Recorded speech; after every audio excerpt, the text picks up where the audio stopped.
Everybody, 7 o'clock Sunday evening. Time for some more Sunday Night Live chat. I'm Chad with Nobody Else's Auto, and we've got a whole slug of you guys on and ready to go, as well as things look a little bit different tonight. We've got a guest in-house tonight. I'd like to welcome everybody here and introduce you to, you know him on the screen as Charles Fitz. He is a local guy and said he'd come by and do an episode with us tonight. So that's who's here. We're going to hear from him in just a minute, but let's see who is on and ready to go tonight. Leo is here. 73 Buick man. Neil's here. And please bear with us with the way the cameras and stuff are set to get both of us in the shot. It's a little bit tricky here. Neil says there's some sort of game on. I hope they hit a home run, whatever that is. Let's see. Leo and Travis are here and ready to go. Bill Wagaman, Kevin L is on. 73 Buick man. Rod's here with us. Dennis Chapman's on. Tony's here. Brian Dispatch. Randy Weininger. Frank's back. Johnny Z's here. We are live on Facebook as well. Ryan's here with us. Scott's on. Dad's on Facebook. Ryan's hanging out with us on Facebook, and we're all going to meet him because we're going to go hang out at his brewery when you guys all get to town. So glad Ryan's on with us on Facebook tonight. Michael Glagola's here. Cruz is on. Who else is jumping on YouTube? We've got Pete, Kenny Peterson, Glenn Solden, Alex Kalish is here. Ryan and Amy are back. David W., Balin Wires, Old Iron. Glad you guys are all here. Brian's got on with us on Facebook as well. Awesome crowd already right out of the gate tonight. Appreciate you guys being here. Andy's here with us. I hope I caught most of you. I apologize. I probably missed some of them. We had kind of a river rolling right there. So Jim's back. That's right. Number 199, 7 days to go to 200. Lee from New York. Rusty's on with us. Did not get your guys's yet from Leo and Travis. That one is not here yet. Your payment is not here. I did get Kevin's in the mail. I got a raffle one in the mail. So Ken's here with us. So yours, I would imagine your guys will probably get here Monday, I'm betting. So please bear with us with the shots and everything, trying to get the cameras right so everybody can see everybody. And I know that Charles is a little short over there on the Facebook shot screen. But like I said, to try to make it all work, it's tricky, and we're just trying to do the best we can. So as you guys know, it's usually just me, but when we got some friends that want to stop by, we want to try to squeeze that in as well. Jeff from Ottawa's here. Randy says hit the like button. I appreciate that. And as always, before we get too deep into things, a little bit of housekeeping. Throw a share out there. Let your friends know that we are on.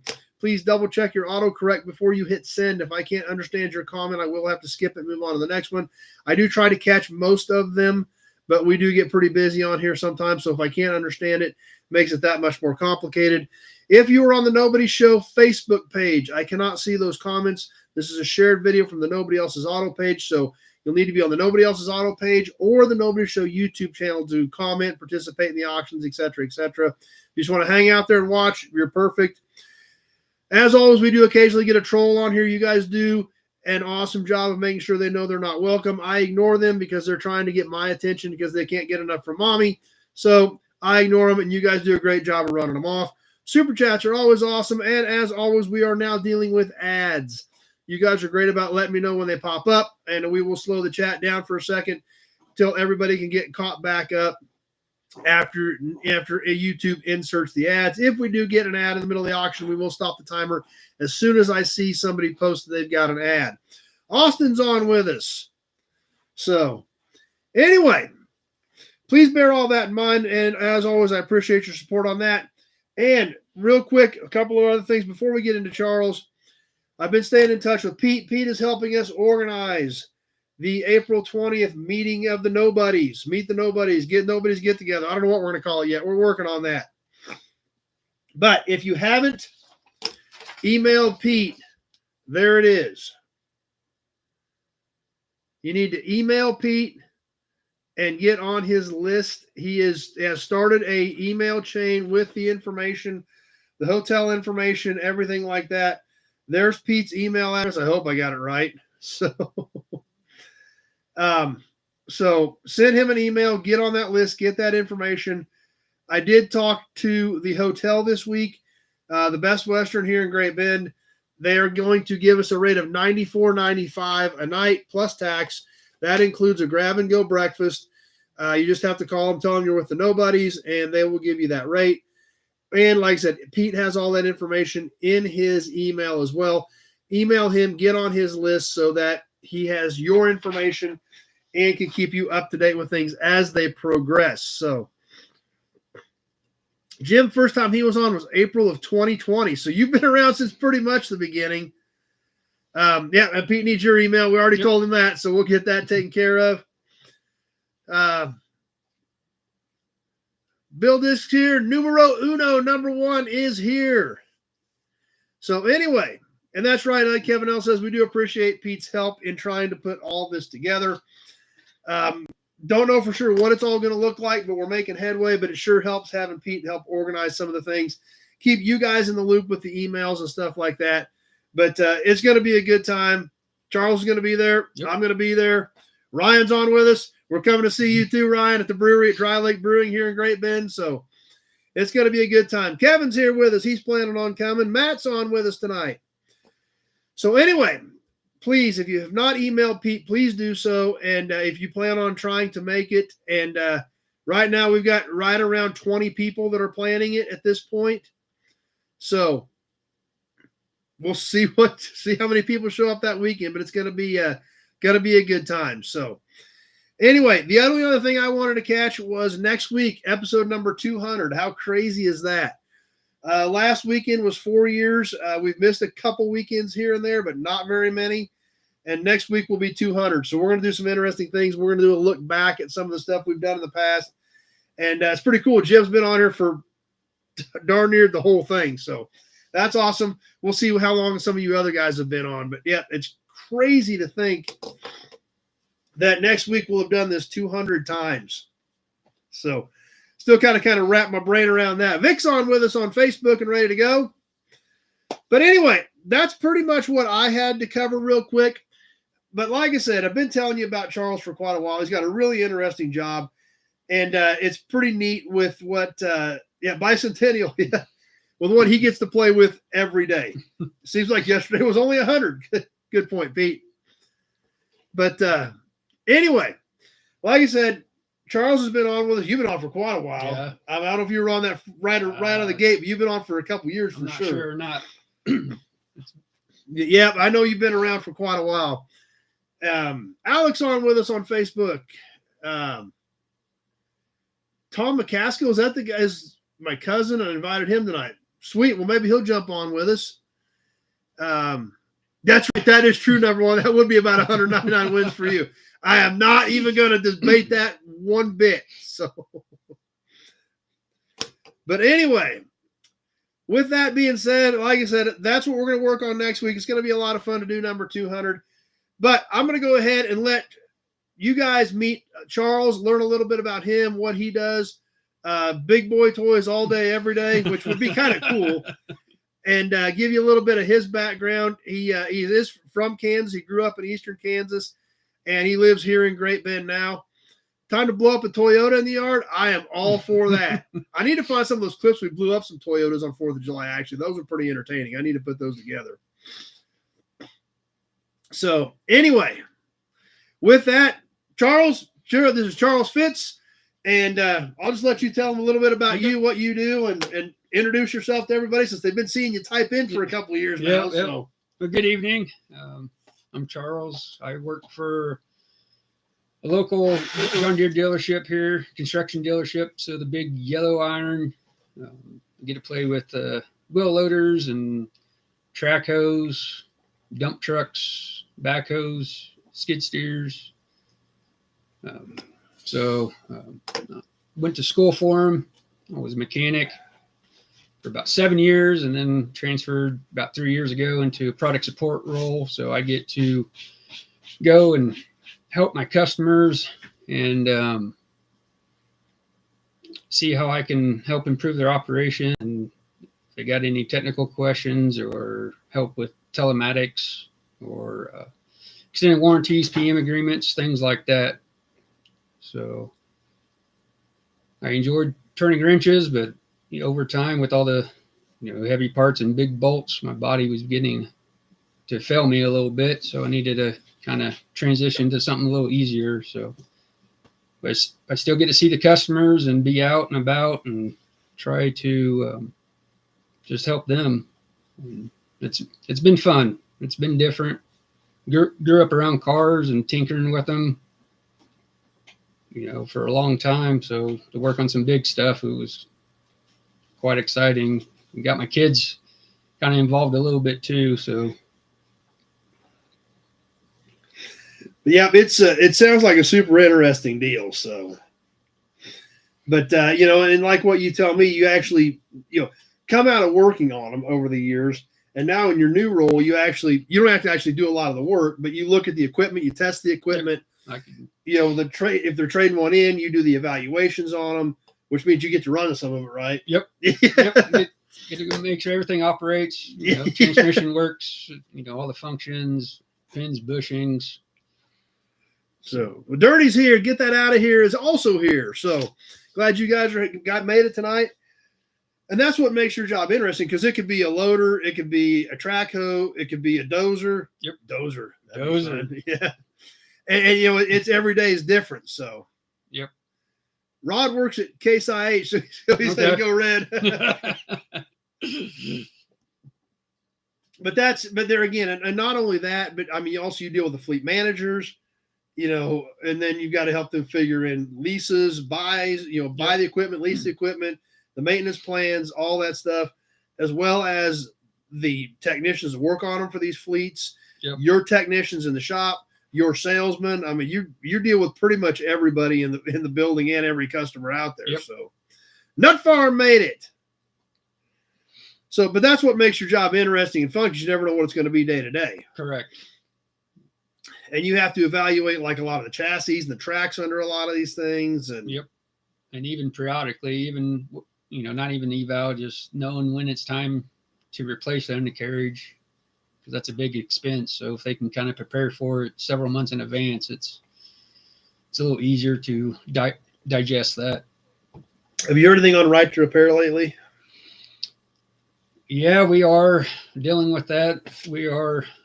I work for Murphy Tractor and Equipment, and we got 31 stores across 5 states. So yes, basically what we're doing is they can purchase Service Advisor, the customer version of it. And I do help set that up and get training to them and all that. So that's always fun. So they have a system where they can subscribe to basically for their technicians, the fleets can, to actually have access to a lot of your type of stuff. The technical information. Yep. Okay. I don't know if we got a plan to get the plane home. We just got to get it to it. So,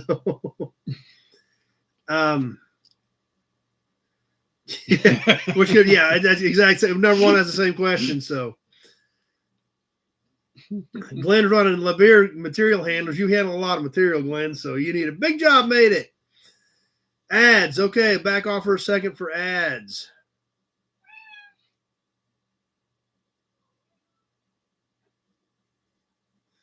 Ryan's got to go scrub the floors. We shouldn't have made a mess, Ryan. Okay, let's see. Are we back from ads? Yeah, we got another cat that just snuck in here. So,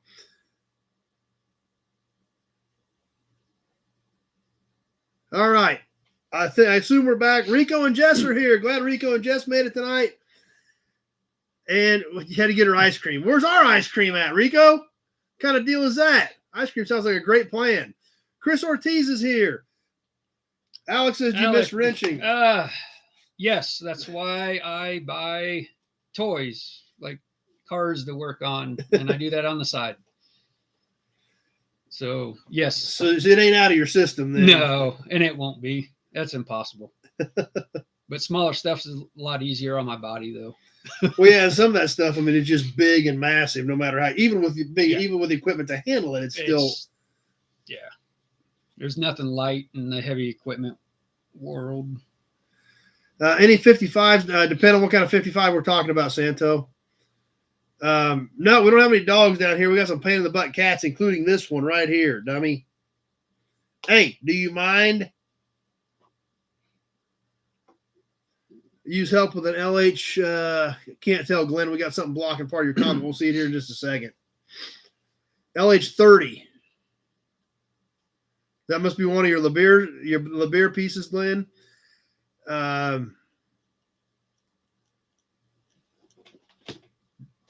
Yeah, everything. You're not doing any electric stuff yet, are you? We do have some hybrids and electric stuff, and more's coming out. Last year at Con Expo, which is a big expo that's put on every 3 years in Vegas, they released the prototypes for the backhoe, and there was something else that was there. I don't remember what it was. I didn't get a chance to go, but we do have hybrid loaders. We currently make 2 models, a 644 and a 944. Oh, your kids gearheads? Not really. My youngest would get dirty with me. She's 21, so she's not afraid to get dirty. The other 2, not so much. I wish they would, though.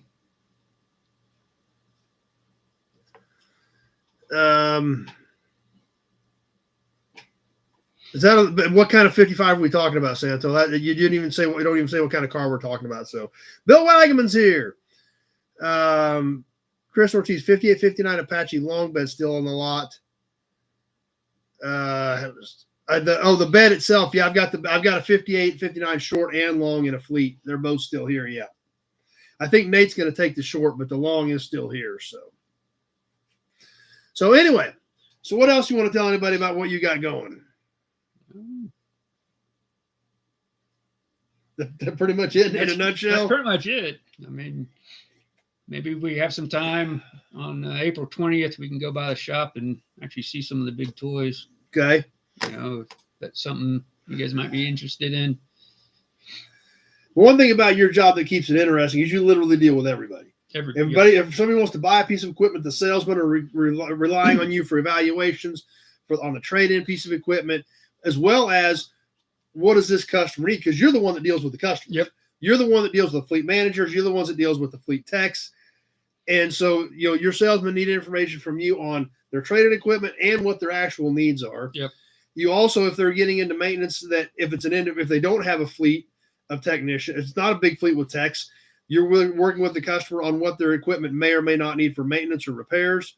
So you're working with your service department, your parts department. You literally work with every single piece of Murphy Tractor to take care of whatever your customer needs. Whatever that customer needs, you're just kind of the point guy on all of it. So that's why it's product support. Yeah. So anyway, interior for a 6970 Coupe de Ville. The only thing, I don't have any coupes. I've got 2 69s, but they're both 4-doors. Let's see. Whiskey Business. Zach made it tonight. Yes, I do plan on doing Wichita Swap Meet this year. So I am planning on being there. If anybody needs anything. Let's see. Scott's here. Let's see. I'm trying to keep up here. Things are getting crazy busy. Yeah, that would be a good project car on that Nova, but I don't know how long it's been sitting or what it would take to get it going. So let's see. Looks like we're getting caught up there, I think, on most of it. I'm sure I probably missed a few things, but and I apologize for that. I know it gets busy and things get scrolling pretty quickly sometimes. I've got one Gremlin here, but I don't really plan on doing much with it because my daughter loves Gremlins, and one of these days we'll probably buy a decent Gremlin. So I'm keeping the one that I've got just for bits and pieces in case I ever needed it. So, Cat, you're turning into a problem. So anyway, that pretty much all you got for now, or? Yep.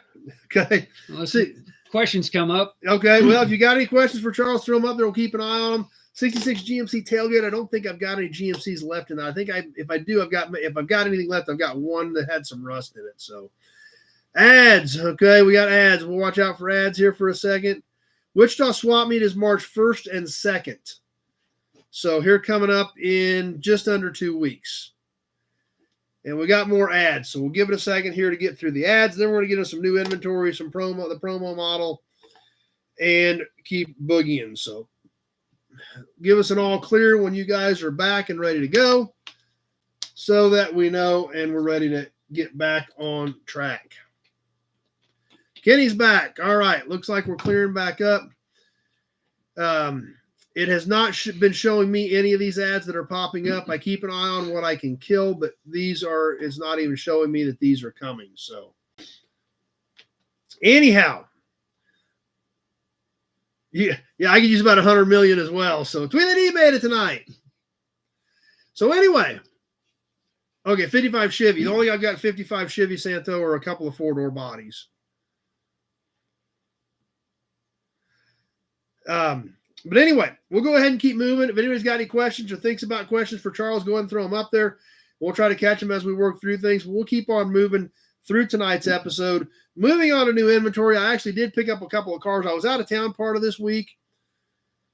What's the swap meet is the first of the second. It's the first. I think the first is Friday, Rico. So the first is Friday and the second is Saturday. So first and second. But I was out of town part of this week, but I actually did pick up a few cars prior to leaving. So I did get a 79 Dodge half-ton short bed pickup hauled in. It's rough. It got hit in the rear years ago, but it's got a pretty decent front clip on it and a lot of good pieces. So good. We'll get you some content on that. Give us the Nova VIN in 200. Start finding or compiling parts for it. I have not read that article yet. I just got my new issue on somebody that reproduced the Gold 55 anniversary car. So that's right. That's a good point, Nut Farm. I bet you guys are getting thirsty. We done neglected you. We've done been neglecting you. We'll throw some of these up there and get you rolling and get started on the Auburn badges. Thanks for that, Nut Farm, the Auburn and Hudson badges. Cat, you're turning into a problem. Get down. So 79 Dodge half-ton short bed. We'll be bringing some content on that as well. And I also picked up a 1971 Camaro first part of the week. So we'll be getting you some content on that as well. It is just a rolling body, no interior, no motor or tranny, but it is an actual rolling 71 body with VIN trim tags, all the sheet metals there. Somebody started on it. Somebody put quarter skins on it, but never finished it. So we'll be bringing you that one shortly. Alan just got home from Starbirds. How was that show? I think Kevin L commented he had been there this week or this weekend as well. So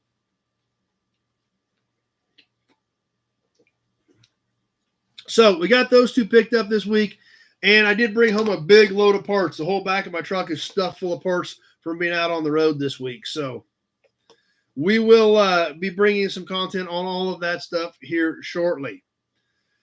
But anyway, moving forward, we got the promo model coming up. We've got some badges and emblems, and I want to talk to you about that a little bit.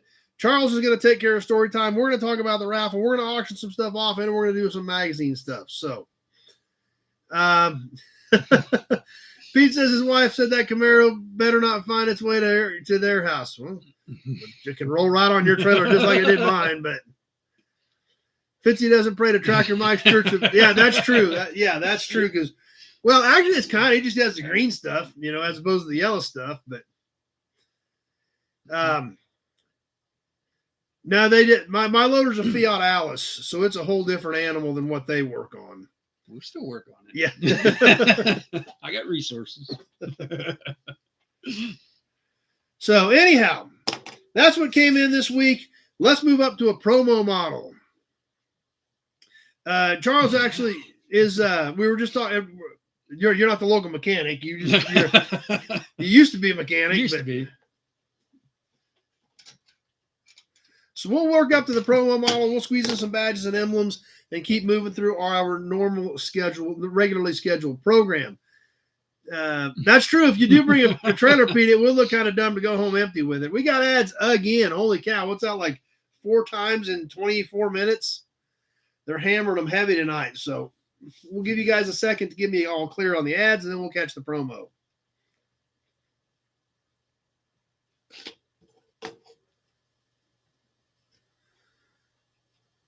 Kenny doesn't have any heavy equipment, so Pete Smith says you're back, so hopefully you guys are starting to trickle back in from the ad situation, and we'll get into the promo. Okay, looks like Rod's back. Good, awesome. So anyway, Tonight's promo, I think we looked at this when I first got it a year or so ago, but it was just, I think we did it on a Toy Tuesday and a batch of stuff that came in from Antique Show. So I thought we'd catch it again tonight for those of you that missed it. On the 1958 Edsel two-door hardtop. Tritone with a light green body, a dark green roof, and a gold cove. This is in pretty good shape. It does have a chip right out of the front corner, right back in here behind the bumper where the bumper should mount. But other than that, really in pretty good shape. This does have a full interior in it. John made it tonight. All original tires and hubcaps, all the white walls. Actually, it doesn't even say which model it is. I thought, I can't, because I thought it said them on the front fenders, but it doesn't. And I don't remember, there is a difference in these cars, the small body versus the big body. And we can see, if you can see on the back, see it's got a little bit of warp to it, but where the Edsel is there, that was the difference in some of those bodies. The roof, I believe, was painted and the cove was painted. The interior is light green like the body, so I believe the light green was what it was cast in, and then they painted the gold cove and painted the dark green roof. So it's a pretty nice piece other than this one chip out of the front, but the nose and everything is all still intact. Same thing on the rear of it. It is a friction, like I said. On the bottom, where you can see the gear, where it would be a friction type on the bottom of this one to make it move.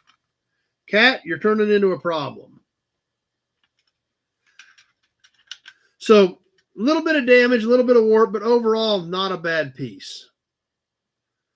No, the coves were just painted. The cars that I have in the yard, that with the cove was just a painted separate piece. It was not a overlaid piece of metal. Martin made it tonight. So yeah, good looking piece. Actually, this isn't Gray Kitty. This is a pain in the butt. Actually, I don't even think you've made an appearance yet. Come here, moron. We'll show you another one of these dummies. Just leave Charles' leg alone. Yes, see? There. Hey, idiot. All right, good. Get out of here. There. Bump Big Job completely off again. Cat on the screen, Chug. Good idea, number one. Someone stole the wife's car the other day. I said, did you get a look at the person? She said, no, but I got their license plate number. How about a Hudson badge just for that one? Matt's dog says hi to the cat. Yeah, cats and Edsels. That's right. Yes, you are a pain in the butt. Gold Kitty zonked out. Chunky Butt zonked out. So anyway, that's what we've got for tonight. The 1958 Edsel two-door hardtop in tritone, light green, dark green with a gold insert.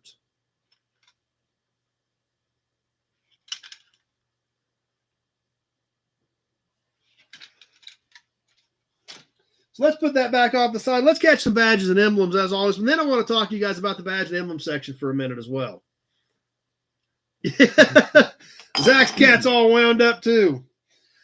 Tonight, we're going to start off. We'll go back to a pre-war and then a post-war badge in the emblems and badges section tonight, starting off with this little Buick badge. Now, we've looked at a lot of Buick badges in the past, but this one's a little bit different. If you guys can see it and make it out, it does have kind of a V shape to it. This is actually not an enamel badge. This was painted. Let's bring a new cat to work tonight. There you go. This was the top center grill badge for a 34-35 era Buick. Now, this would have been a stud mount piece. The stud's broken off of it. As you can see, it is V'd because it was at the peak of the grill on the 34-35 era Buick. Now, this is a smaller badge, just about 2 inches by about 1.25 inches. So even with the tails of the letters, this is only about 2 inches by 1.25 inches. So it is a smaller badge, but with the blue and white, it definitely would have made it pop. It is an all-metal piece, and it was just painted as opposed to enamel like a lot of the other earlier badges that we look at are.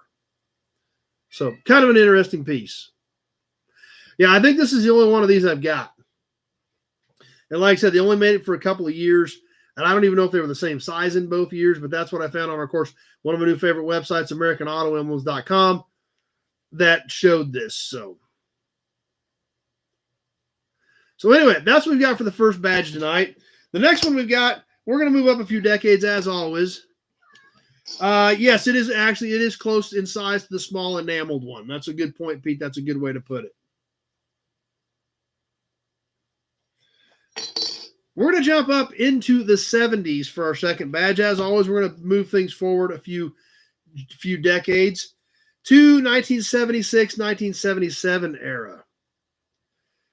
For the Pontiac Le Mans Sport Coupe. I really dig this emblem. This one is Newell stock, and it's a great looking piece. This went on the front fenders in the 76, 77 era, the end of the Colonnade Coupe Le Manses. And in that era, there were a lot of opportunities. I mean, there were, Grand Ams, Can-Ams, besides the Sport Coupe. So not a lot of, a lot of these were made there because there were so many different options on them.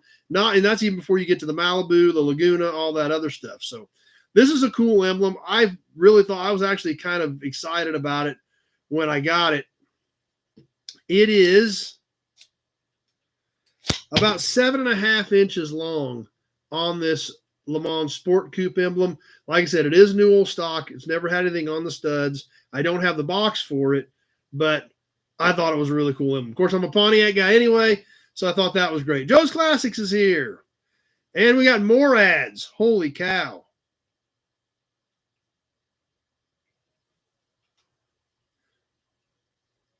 So, give me an all clear when you guys are clear.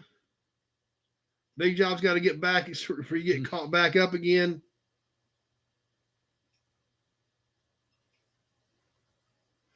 Yeah, that's true. For a 7-inch emblem, those are some pretty heavy-duty studs on there. All right, looks like you guys are clearing back up. And that'll wrap up badges and emblems. Now, there's one thing I wanted to talk to you guys a little bit about. Big Job and Nut Farm still fighting the ads. I've got another idea to go along with the badges and emblems section. And I want to know what your guys' thoughts are on this. I've been thinking about this for a little while on how to, incorporate this. And incorporating into the badges and emblems, I think would be the best way to do this. If you guys are even interested. Glenn remembers the old Le Mans they had for police cars. Yeah. Hubcaps, the full-size dog dish, even grease caps. I mean, we've got, there's Addie and I have boxes and boxes of them that we've saved over the years for our collection. Would you guys be interested in working grease caps and hubcaps, both dog dish and full-size, that we've saved in our collection into the badges and emblems section?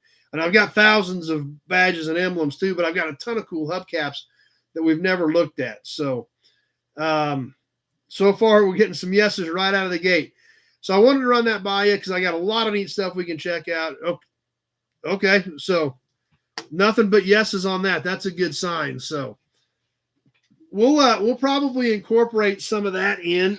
I got to tie my shoe. I got it hung up and untied, and I'm going to keep rolling over it if I don't. So, all right. So definitely hubcaps, or hubcaps to match the emblems. So, okay. We will, I'll start working some of that in. We're just going to make it part of the section. We may do an emblem and a hubcap. We may do a hood ornament and a hubcap. We may do 2 emblems. We may do 2 hubcaps. 307 badges, probably somewhere. I don't remember. Facebook guys are chiming in that they're okay with it. And there again, it's going to be the same type of deal. We'll talk about Charles Fitz. He's not really a statue. You are still real, right? Yeah. So we'll start steering wheels. Yeah, I probably got some of those laying around. But we'll kind of do it just the same type of thing. We will grab a hubcap, check it out, and talk about that particular car in that particular era, or anything interesting about that particular car, the same way that we do with the badges and emblems. Alex has saved a 17 plate for him. I'll have to see what I've got on that, Alex. But your box is getting ready for you when you get here. Same with you, Kevin. Your box is getting ready as well. So, did you get an early Ford No. running board? No, Kenny, that was not me. Okay. 60 Studebaker Lark grill badge. I do not have a 60 Lark. I've got 2 Larks. They're like 62s. Those are good looking caps. 73 Buick, man. The 2-spoke Rivy flipper wires are definitely good looking caps. Hey, moron, what are you doing? I thought we just threw your butt down. You are a pain in the butt. Yes. Bill Disk. Okay, Bill Disk is the one that built the shelf out of. I remember the pictures, but so we'll definitely start doing that. I'm glad you guys are excited about it because, like I said, we've got boxes of cool caps as well. So we'll start incorporating that, and like I said, it's going to be the same type of thing. We'll just start mixing them in as part of the deal and the badges and emblem section. So we'll have to call it, emblems and hubcaps or something from here on out. But we'll get her the Loch Ness Poster. The pain in the butt's what he is. We'll start working some of that in. So, all right, that's what I wanted to check with you guys on badges and emblems. That brings us up to story time, and for story time, I will turn it back over to Charles. I was born in 79, and for a long time, I was fascinated, well, still am, with the Little Red Express that Dodge made in 78 and 79, very limited productions. So 2 years ago, I actually bought one. Let's see. Yeah, there we see it. I actually got a 78.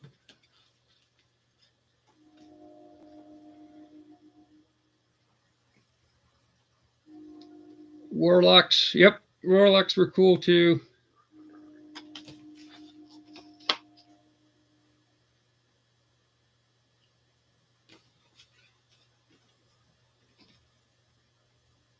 And this is a Survivor, so it's not perfect. And I didn't want one that was perfect because I wanted to be able to drive it and not worry about it getting, rock chipped and all that.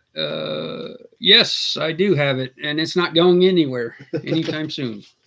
Now, is that a 318 or 360? 360. Okay. Were all the Little Red Expresses 360s? Yep. Okay. Yeah, in 78, they were actually the fastest production ads, looks like. All right. Give us an all clear when you guys get done with ads.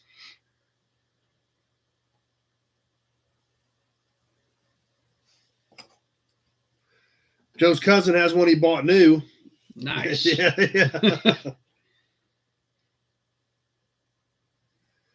Okay, we clear again, guys. We should be about done with ads, so. Charles fixed it. There you go. Okay, looks like we're back. Yep.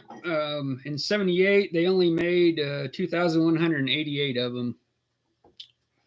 And they were the modified version of the 360 engine.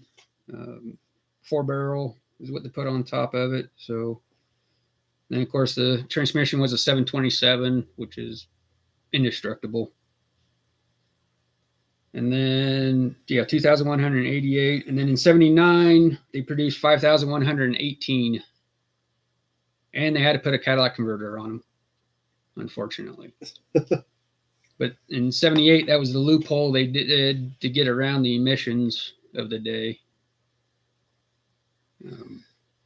The Warlocks were black, but the Warlock can also be had in green and a couple of other colors, if I remember correctly, wasn't it? Yeah, I think, like a yellowish tan. There's like 4 or 5 colors. Yeah, that the Warlock could get. But Warlock was primarily known for being black, I think, typically, wasn't it? Yeah. The Midnight Express nickname. Okay.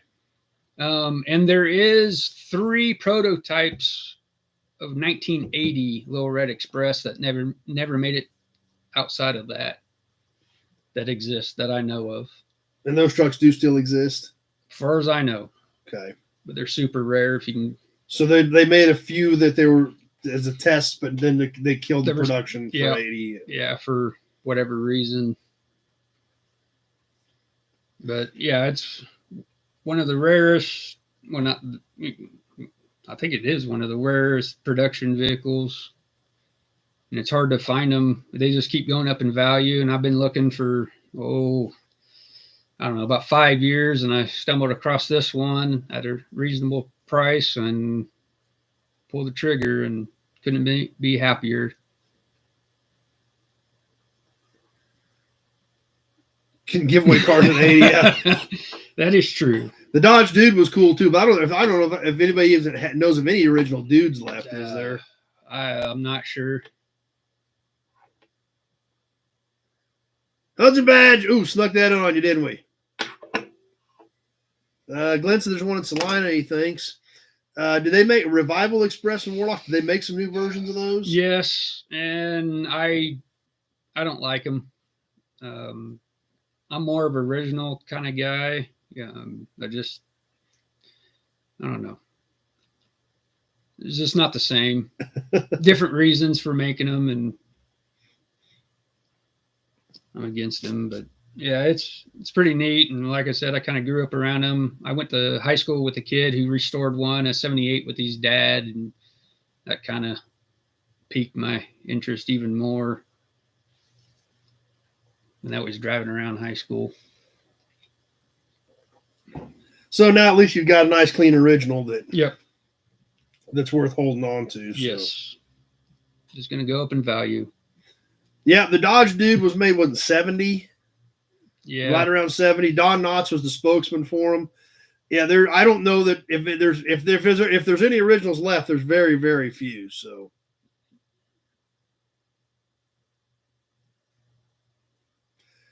Alex bought a Magnum for his wife in 79, so probably about the same powertrain as the truck had, but so Magnum probably came with 362, didn't they?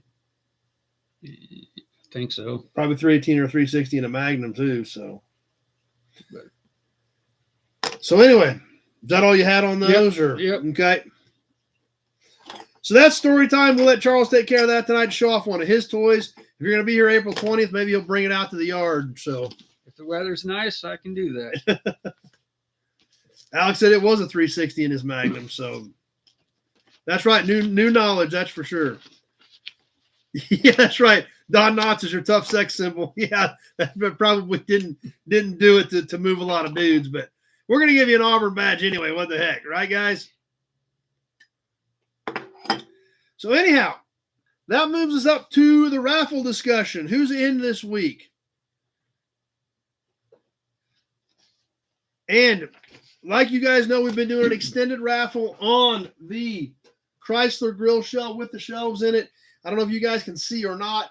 I stuffed a couple extra pieces in here. 1951 Kansas license plate with the state cutout in the corner of it, as well as a metal Quaker State quart. These are also going to be going into the raffle. So we'll draw 4 names next Sunday night for the raffle this month. Excuse me. So next week, the Chrysler grill shell shelf unit that I built. So don't have that against the shelf. Our good friend Angelo von Bogart donated a copy of the Duesenberg SSJ book to this month's raffle. Fighting more ads again. As well as the 3rd and 4th names. One's going to get a plate, one's going to get a can. So we will pull 4 names out. We do have 2 killer prizes this month, or actually extended month. As you guys remember, we started late in January, and February being a short month. We're running to the end of February. And going to wrap it up then. So Rod says it'll look good going to Minnesota. Yep. Now, who got in? Alec, not really only see upper left corner, but it's been on display for 2 months. So if you know, you know. That's true. Yep. And because of the way we had to configure the cameras tonight, I knew that was going to happen. So yeah, Scott, we're going to try to get to a little bit more of the 100-year-old magazine tonight as well. But anyway, who got in the raffle this week? There were a couple of them from last week that I had to go back and double check. I got those in, but I did get an entry from Pappy, as well as Andy Fox, Big Job, and Alec Blanchett. So if you thought you got in within the last couple weeks and I didn't read your name, those are the current ones that I've got. Everybody else from the weeks prior to that are already in there. I don't remember if the dude had a vinyl top or not. So anyway, those are the new names in the raffle. With that being said, should we do a bonus drawing? Sure. All right. The stuff's over there. You grab it. All right. Let's get the big Buick oil can. I got the big Buick oil can. Charles is going to grab the other can. Yank something out of that other can, Charles. All right. This is it. Whatever Charles just yanked out of the can. Let's see what we got here. And as always, remember that these do not ship separately. They will ship with your next shipment. And what do we got here? Oh, look at that. Do that again.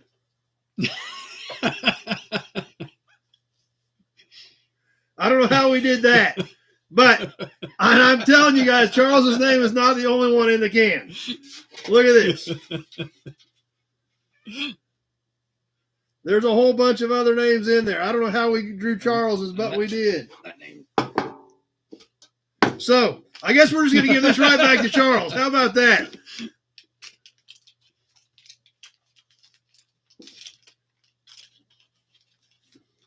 See, Alex already calling you out.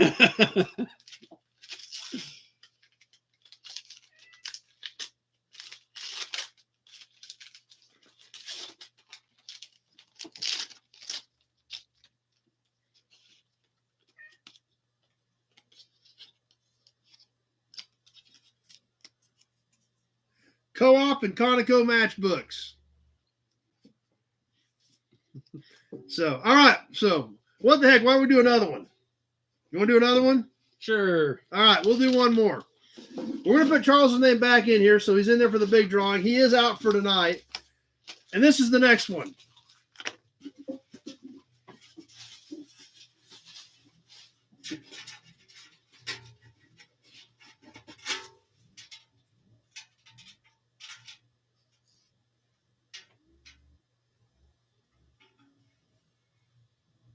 Dennis Chapman.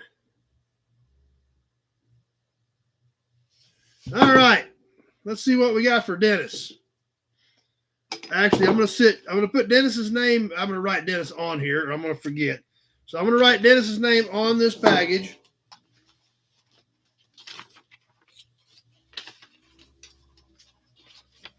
Okay, we got Dennis on there.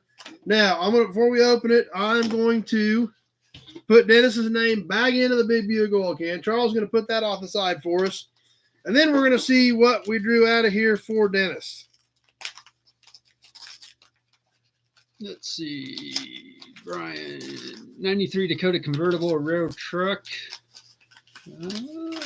Yeah, I would say so. And the value, I have no idea.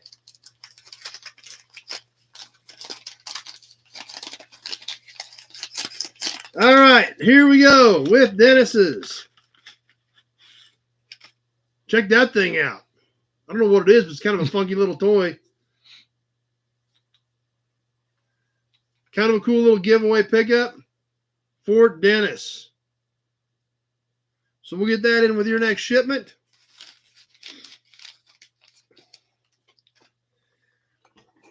And we got some more ads. Well, some people have ads, some people are back. Holy cow. All right, ads. We got some ads popping up again. So let's give it a second here.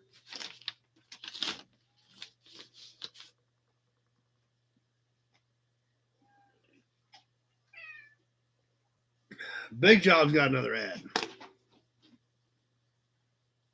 All right. Hopefully we're clearing back up. And we'll be ready for next week for the big drawing. Yeah, the YouTube's been extremely aggressive with ads tonight. And not only are they aggressive with them, I'm not even seeing any of the warnings. Like they were, I can see warnings about half the time, but not all the time. But I haven't even seen any warnings tonight. I haven't seen anything that I had the option to kill. So I don't know. So anyway. All right. We'll go ahead and keep rolling here. And I guess we're about ready for the auctions. We're trying to do auctions. You want to do, guys want to try to do auctions tonight? I don't know what's been going on. So we're ready for the auctions. If you guys are ready to give it a shot, Charles even brought a few pieces tonight. So we'll go ahead and get ready to start getting into that.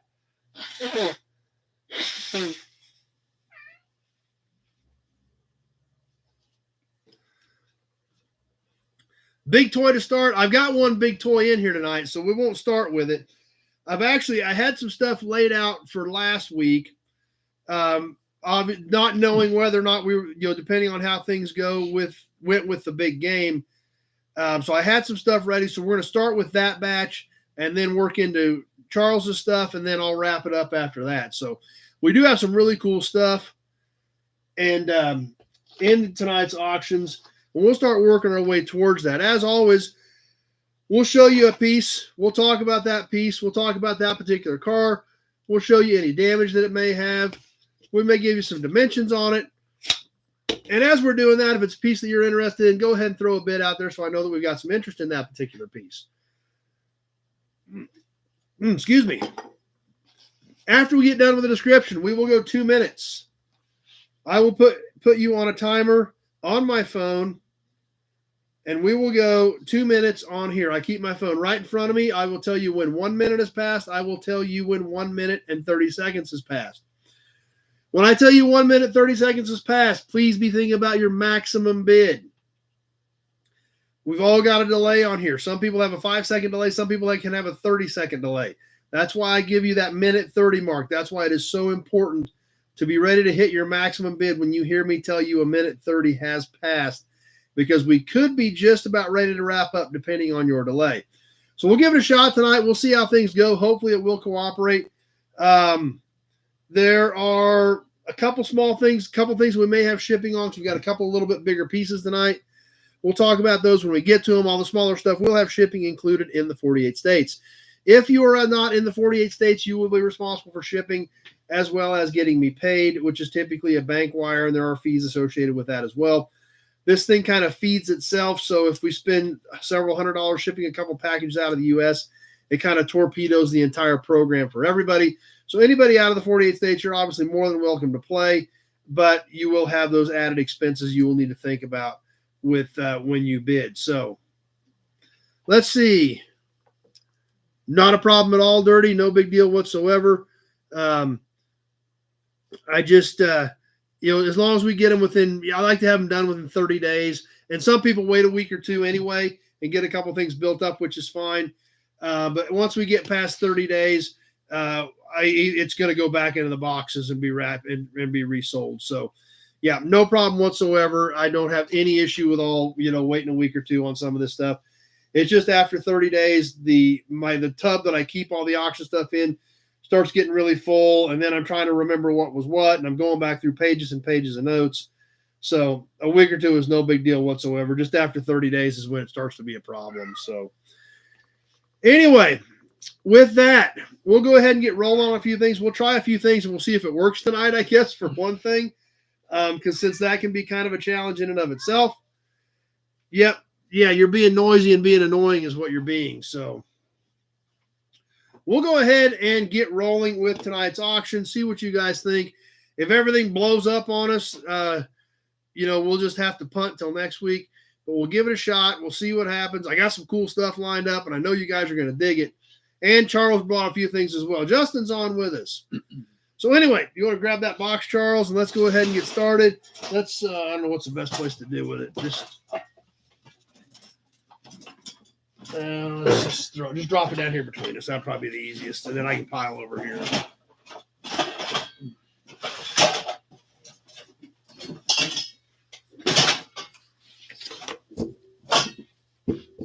Yeah, and in fact, I still need your address, Big Job. If you could send that to me again.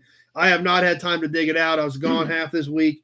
So that box is still laying out there. Or what the heck, we may have to throw some more stuff in it this week. You never know. So we'll start off with a few things here, and as always, on the first few items, we'll start with a few smaller pieces.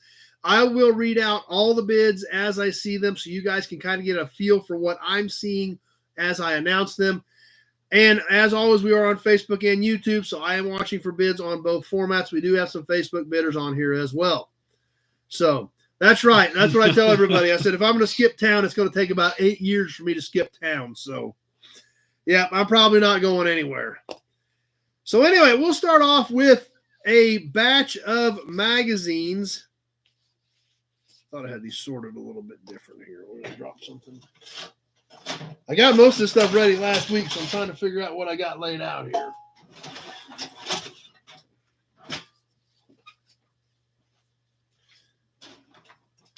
Okay. We're going to do some more of these Ford Times magazines. This is a pair from 1957, the beginning and the end of 1957, January and February, on these cool little Ford Times magazines. Now, please remember, these are a customer-oriented magazine. There is a little bit more ads. All right, more ads. Give it a few seconds here.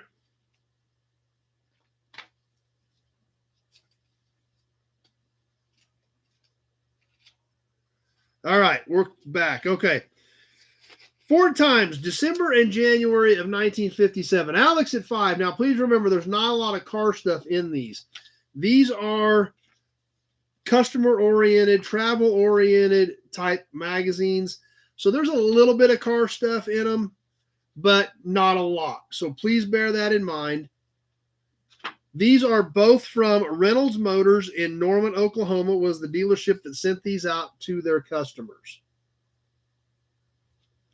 These are smaller booklets. Basically 5x7s is what these are on size. Alex is starting us off at 5. We're going to get these on the timer and get rolling on the Ford Times from 1957. Alex at 5 is our opening bid, and we are live and going.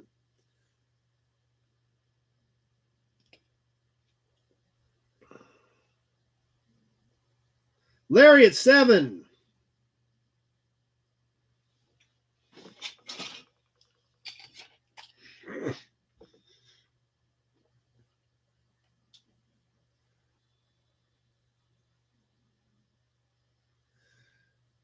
All right.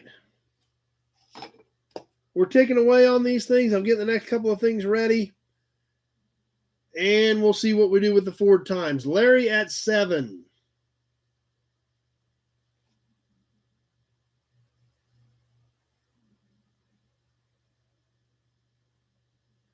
Coming up on the 1 minute mark. And there's 1 minute. 1 minute has now passed. Larry at 7. Yeah, the ad situation's getting to be kind of a mess. There's no doubt about it. X-Ray Dean made it.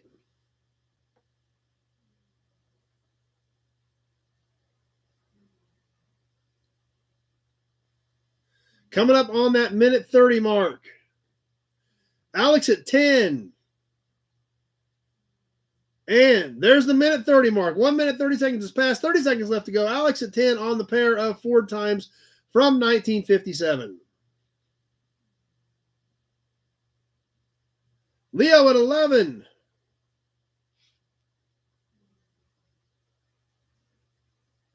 Just about ready to wrap this one up. Leo at 11. We got a few seconds left to go.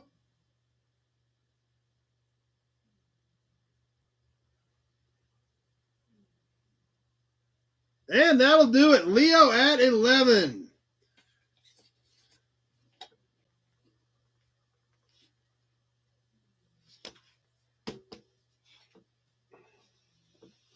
All right. Alex came back at 12, just a little bit too late. Well, we'll try a few more pieces and see how things are going and see what we think here. The next piece we're going to do a pair of these. We've done some of these in the past, and I haven't gotten any out in a long time.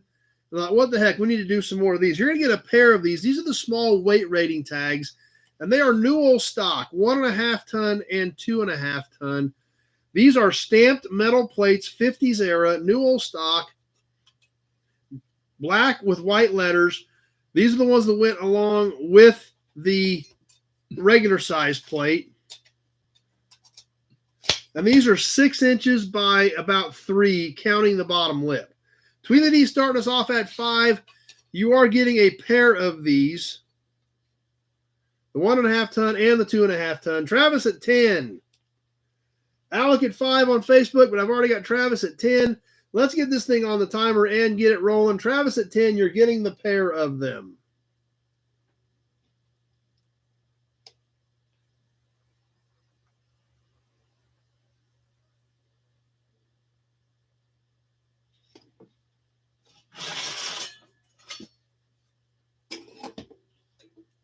Alec at 12. Balin wire at 15.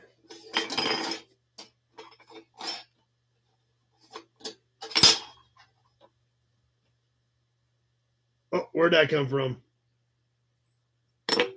Balin wire at 15. We're going to way up towards that 1 minute mark.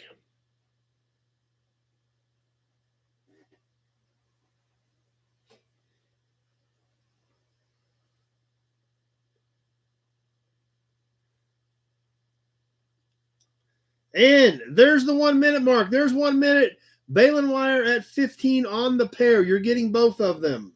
Alec at 17. Alec comes back at 17 on the pair. New old stock, 50s era, stamped steel.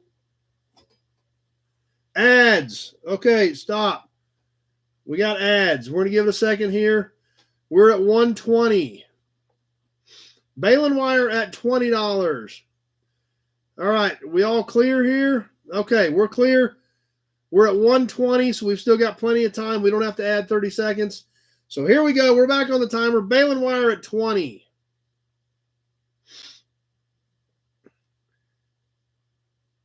And there's the minute 30 mark. 1 minute 30 seconds has passed. Balin wire at 20.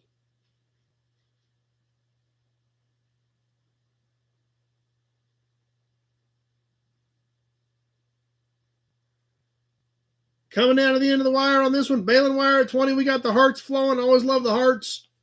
With Zach Whiskey Business at 23. As we're coming down to the wire, we're just about ready to wrap this up. Zach at 23. And that does it. Zach Whiskey Business at 23.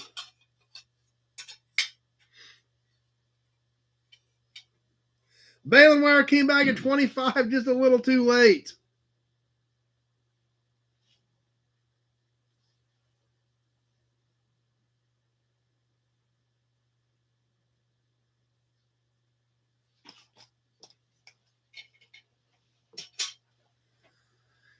All right. So far, we're kind of ticking along. We've had a little bit of ad issues, but so far we're okay. But let's have an Auburn badge and not think about it for a second. And let's knock out another license plate while we're here. Let's move up to a full size. This is our standard 12 by 6 by 12 roughly sized plate. But we're going back a few days to 1958. I really like the 58 plates. I got a 58 Pontiac. Dad's got a 58 Buick. But I really like the bright blue background with the bright yellow letters. Travis at 10, he ain't even seen it. So Travis is ready to go on this 1958 Kansas plate. It is a great looking plate. JW3302. Back of it still looks pretty good. We've got a little bit of paint loss on it. We've got a few chips and scuffs. It is an original, so it's not perfect yet. It was used at some point, but has been pretty well preserved considering it is a 1958. Travis starting us off at 10. Let's get this thing on the timer, and there we go. Travis at 10. Yep, I guess I got a 58 Impala too, so. Year Allen was born. Between the D at 15. Good looking plate here. Nice colors. See the reflection of the lights shining off that thing. Alex at 25.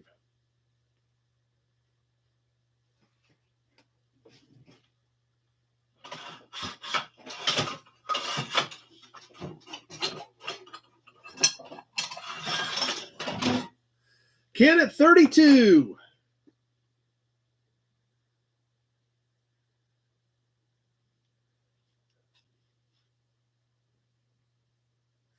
Working our way towards that 1 minute mark. I've got Ken at 32.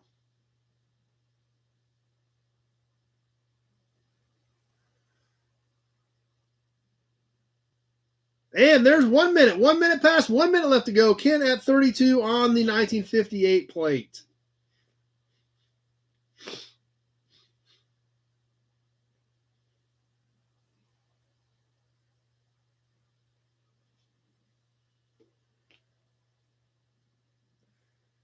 We're going to wait towards that minute 30. Travis at 36.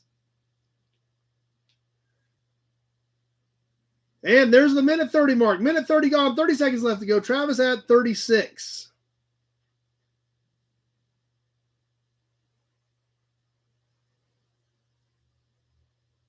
Ken at 37.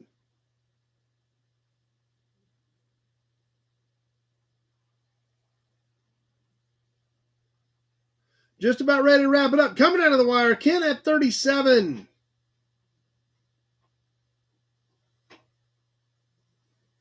And that'll do it.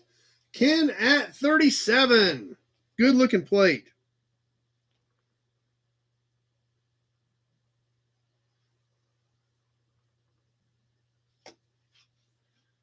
The year Ken was born, so that's what he was after. All right, so far so good. Let's have a Hudson badge. Let's keep going and have some fun. Let's sneak in a grease cap. We've done some similar to this before. This one does have pretty good lettering on it. Does have some whammies in it, but overall looks pretty decent on this Essex grease cap. Has the hex around the edge here. This is all embossed in here. This is all textured on this letters.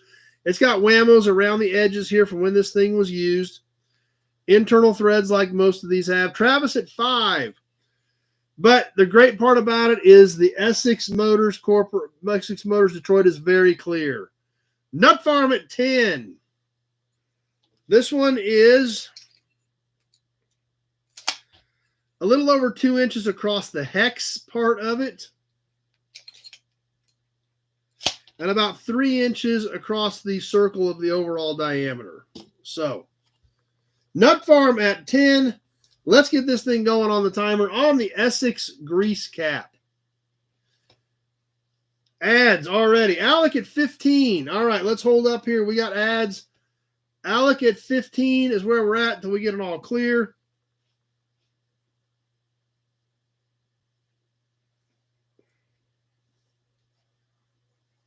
Okay, looks like we're coming back. And I've got Travis at 20. All right, let's get rolling. I've got Travis at 20 on the Essex Motors Detroit, USA grease cap. And guys, please let me know if there's something you can't see that well, because since we got the cameras in a little bit different position here. Balin Wire at 32. Dean at 22. Alex at 25. But I've got Balin Wire at 32 on the Essex Motors Detroit, USA grease cap. So please let me know if you need a better look at something, because I'm trying to get both cameras in here, trying to figure out the new configuration. So Brian at 15 on Facebook. We've already got Balin Wire at 32 on YouTube. Coming up on the 1 minute mark.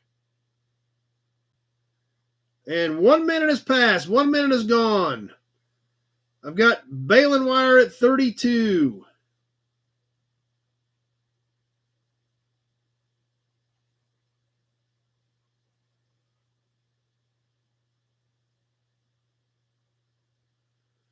Coming up on the minute 30 mark. Alex at 35.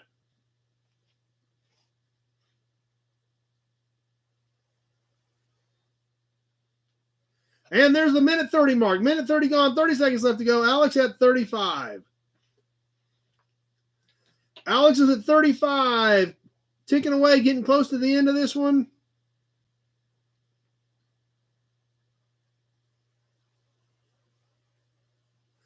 Few seconds left. We're winding down. Alex at 35.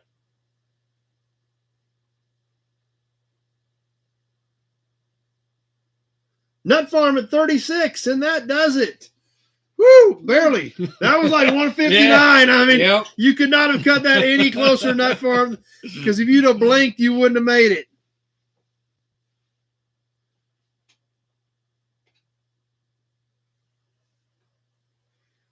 All right, but that's what makes it fun. So, all right, so far so good. Having a little bit of issues, but we're still ticking along. So let's keep going. So, what's next? Oh, let's do a toy. Who wants toys? We got a few toys tonight. This is in pretty decent shape. I think we've done one similar to this in the past, and it's something a little bit different. Tractor. So, toys. Everybody's getting ready for toys. Travis has already been. They don't even know what it is. They don't even care. It's toys. He's like, let's go. So, what we've got here is a little Hubley Minneapolis Moline toy tractor. Really in pretty good shape. Check this one out, guys. I believe it doesn't say Hubley, but I think it's a Hubley. You know? I'm not sure. It is plastic wheels, metal cast body. It has the M&M right here on it, if you guys can see that. The bottom of it's kind of hollow. It does have just a straight axle through it. All the original tires and wheels. It's a cute little toy. Good looking little toy. The dude's not broke off of it. This is all cast. It's a two-piece toy. You can see the seam right here. But all this is cast. The guy's cast, the steering wheel's cast, and none of that's broke off. Looks like a U, probably is a U. So yeah, it's green. That's right. It's a green M&M. Yeah, I know. That's what's weird, but I think they just painted them whatever. Balun wire at 25, Tweedledee at 15, but I've got balun wire at 25. Let me give you a dimension on this, and then we're going to get it on the timer. This thing is about 5 inches long, roughly about 5 inches long overall on the little MM. I think it's a Hubley. So let's go ahead and get rolling on this thing. I've got balun wire at 25. I've got a handful of bids, but Alec at 30 on Facebook now. We are on the timer. Alec at 30 on Facebook. That's true. Some kid played with this thing. Yep. So we're live. We're boogieing. Alec at 30. We've got ads. Travis at 32, but we've got ads. So let's hold up here for a second.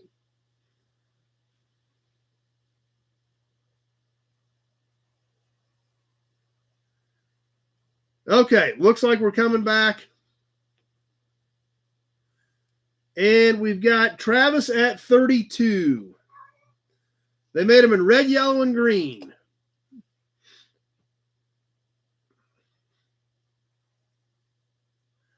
So we've got Travis at 32 at this point. We are on the timer.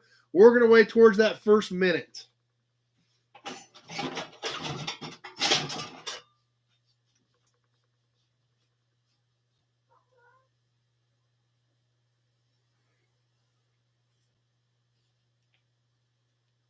Coming up on a 1 minute mark, Travis at 32.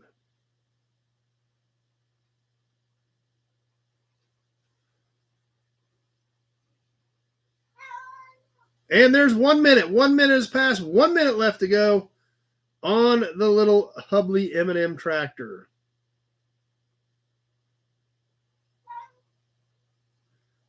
GOB's here. You should bid. It's green. Coming up on the minute 30 mark. Travis at 32. Shut up. There's a minute 30. Minute 30 gone. 30 seconds left to go. Travis at 32. Balun wire at 32. I've already got Travis at 32.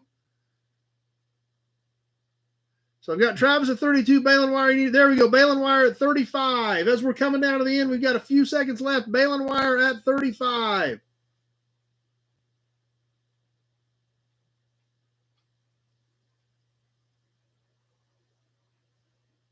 And that does it. Balun wire at 35. That's your first win, I think, isn't it, Balun wire? I don't remember you winning before. As always, if you've got any questions, not sure what to do, just call me tomorrow. My number is in the description part of this video. So, way to go, Balun wire.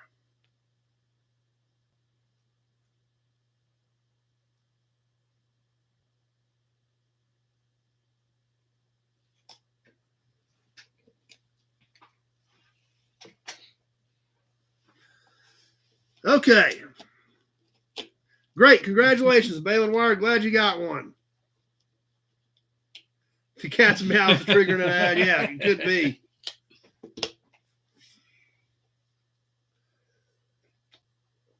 All right, let's keep on moving.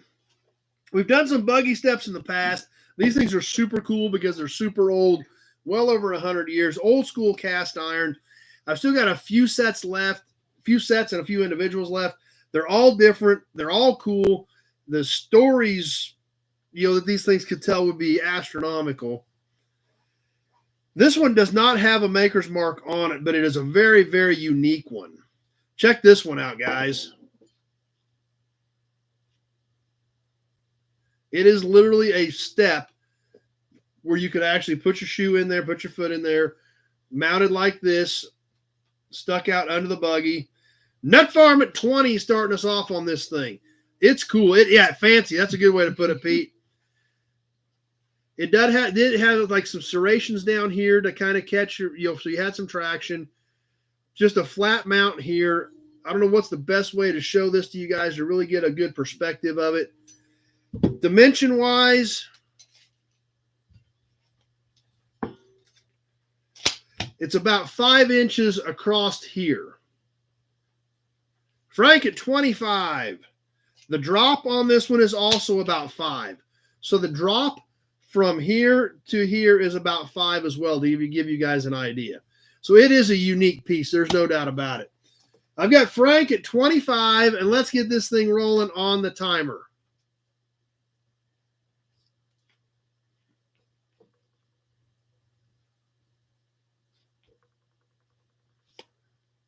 We are live. This is like I said, this is a super cool piece. I mean, it got to be late 1800s, early 1900s. That's right. Help the ladies into the old buggy. That's for sure.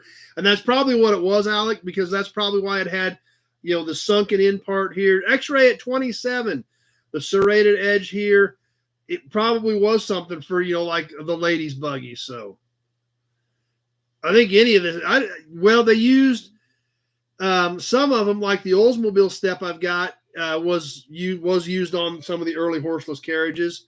Alec at 30, Nut Farm at 30, Frank at 30. I had Alec first, so 30 apparently seems to be the number. But I had Alec on Facebook first at 30. As we're coming up on the 1 minute mark, there's 1 minute, 1 minute past, 1 minute left to go. Alec is 30 because I had him first. And then the rest of them kind of kept pouring in. X-ray at 31. You wake up, Gray Kitty?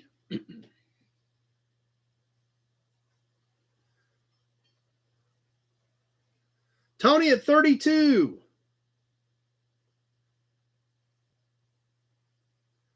And there's the minute 30 mark. Minute 30's gone. 30 seconds left to go. Tony at 32 on this super cool old buggy step.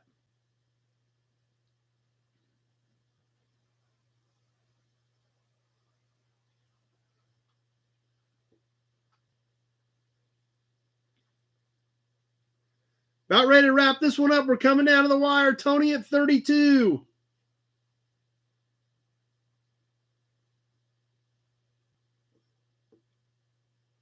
And that does it. Tony at 32.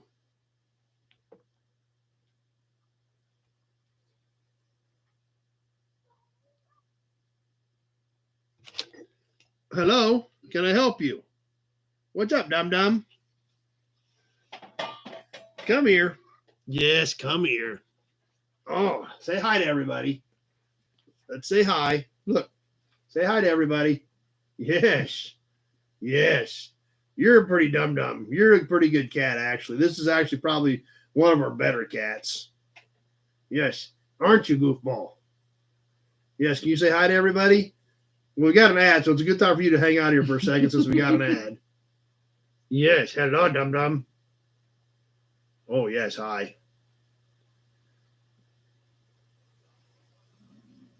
Oh, you're going to go to sleep on us? You're starting to snore. Okay. All right, let's hop down, buddy. Don't step on the keyboard, whatever you do. Time to move. All right. Hop down. There you go. All right, let's keep on moving. That was fun too. Hopefully the ads have all passed. We still got a tail right here. Oh, you didn't like that, did you? Did not like that a bit. All right, let's do another. Yeah, there are too many ads. There's for sure. Unfortunately, that's out of our control. But let's catch another plate. We're going to go out of state this time and back a few years. This isn't as cool as some of the other ones we've done from this state, but it is a pretty neat plate. Too many ads and cats. Yeah. Yeah. Well, there's 3 of them right there I can see. Unless I'm missing some. But let's go back to 1962 for this South Dakota plate. Leo starting us off at 10. I don't know if this is a truck plate with the T on there. I'm going to assume it was. So over 60 years old. This has kind of a matte or almost a textured type finish on it. Tweedledee D at 15. More pop in the show, more 4 ads. Yeah. The back is kind of a gloss finish, but the front of it was kind of, I don't know if it was like maybe non-reflective kind of. That could be. I guess, would that be a good way to put it? Like, so it Yeah. didn't like catch your lights and blind you. So it, Alex at 30. I'm going to guess it's truck. It's not bent up. It's pretty straight. You know, it's all embossed. And I guess it's kind of a flat finish, maybe for reflective purposes. I'm not sure. Alex at 30, regardless, it's a good-looking plate. It's South Dakota. It's something a little bit different. And let's get this thing on the timer with Alex at 30. And we are ticking away. And we got some cool stuff coming up. Okay, T is for truck in South Dakota. Thanks, Tony.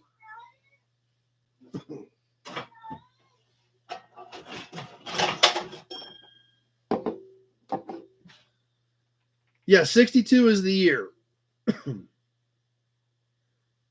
I don't know if this was a county or some sort of designation like Kansas uses, then T and then the number.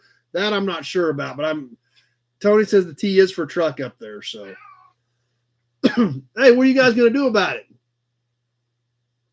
Oh, cool it. Alex at 30, we're ticking away on the South Dakota plate. Coming up on that 1 minute mark. Alex wants to see the back. There we go. There's the back. 1 minute is gone. 1 minute gone. 1 minute left to go. Alex at 30. Kevin at 35.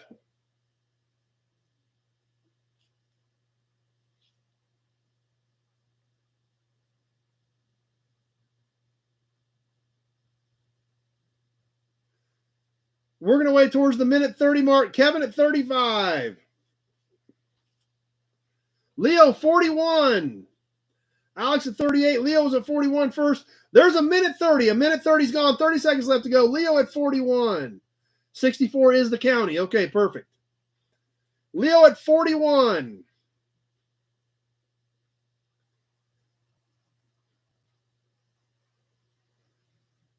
Coming out of the wire. Ticking away on this one. Leo at 41. Any last second bids? Alex at 43. Kevin at 45. And that does it. Kevin at 45.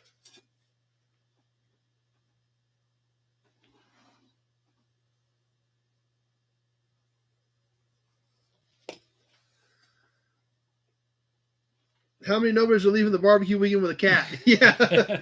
Well, we could probably fix them about everybody. So got that one marked to Kevin for 45. I don't know if you were on earlier or not, Kevin, when I talked about it, said I did get your check, and that worked out perfectly. What I do with Alex, since he usually picks up, I've got a box with your name on it. Everything you buy, I put a piece of tape with the price and the episode on it, put it in that box. When I get your check, I mark it paid and when I got the check. So it'll all be ready for you when you get here, Kevin. So that works out perfect when we do it that way. Next couple pieces, these are fresh. I just found at an antique show a couple weeks ago. This is a great can. I'm pretty sure I've got it. I didn't look and see, but I'm pretty sure I do. So I'm going to sell you guys this one. Amazing colors. I think it'll blind you, isn't it? Yeah.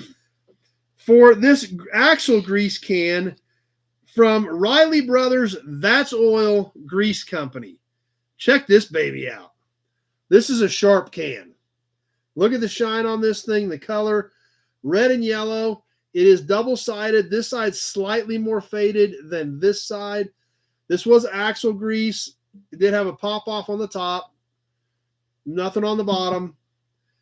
Travis at 15. Tweedledee at 30. Yeah, the colors on this thing are amazing. Alec at 15. Travis at 35. It's a great-looking can. It is a quart-size can. So it's almost 5 by about 4 1/8, just under 5 inches tall, 4 1/8 in diameter. More ads. So we haven't started the timer yet, so we're okay there. We'll just hold off for a second before we hit the timer till you guys give us an all clear.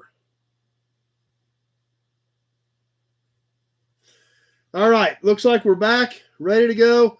Travis at 35. And here we go. We're on the timer. Travis at 35 on the Riley Brothers That's Oil axle grease can. There's the seam on it. This is a steel can. I don't know for sure how early it is, but it's a great shine with killer colors. Alec at 40. Cool it, dummies. Have to have Charles over here on cat referee and cats here in a minute.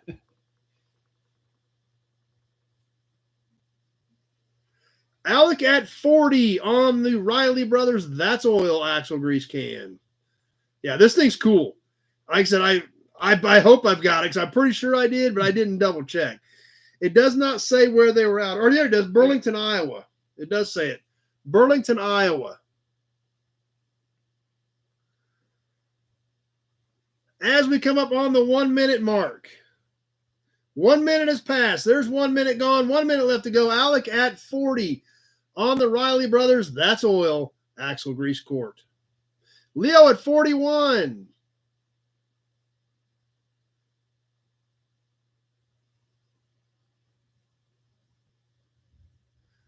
Leo at 41, almost to the minute 30 mark. Balin Wire, 45. And there's the minute 30 mark. 1 minute, 30 seconds left to go. Leo's reloading. Balin Wire at 45. So we're taking away. We're coming down towards the end. Balin Wire at 45.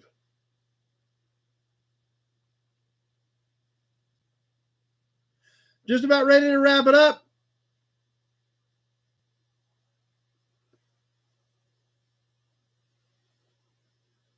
And that does it. Balin Wire at 45.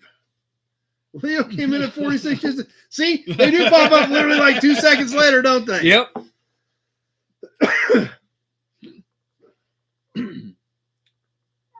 So that's a great can. It really is. Can I help you? What's up? Did you come up to participate in the auction? Huh? What you doing, dumb butt?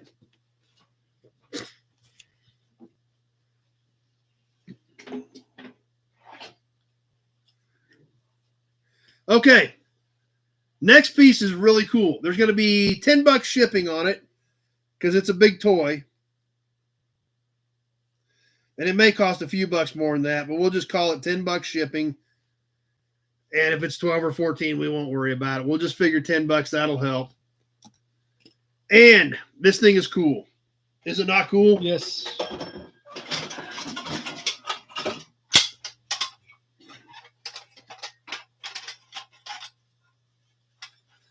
All right. Killer toy. $10 on shipping on this one to at least cover part of it. And it's a neat piece.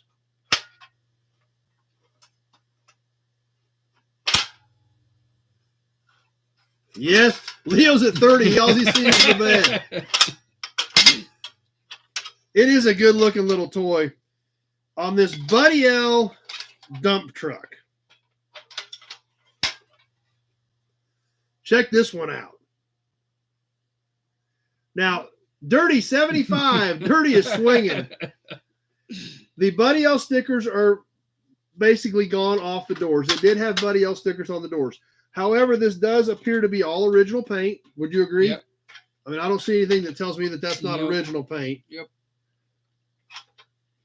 Leo at 100. Yeah, it is cool. Yeah, it's neat. All the original axles, all the original tires and wheels. The tailgate still opens. Dirty at 125. And now we talk about these toys and their past and their history. Look at this. Some kid wrote their name on the tailgate of this thing 50 years ago. It's a good looking truck.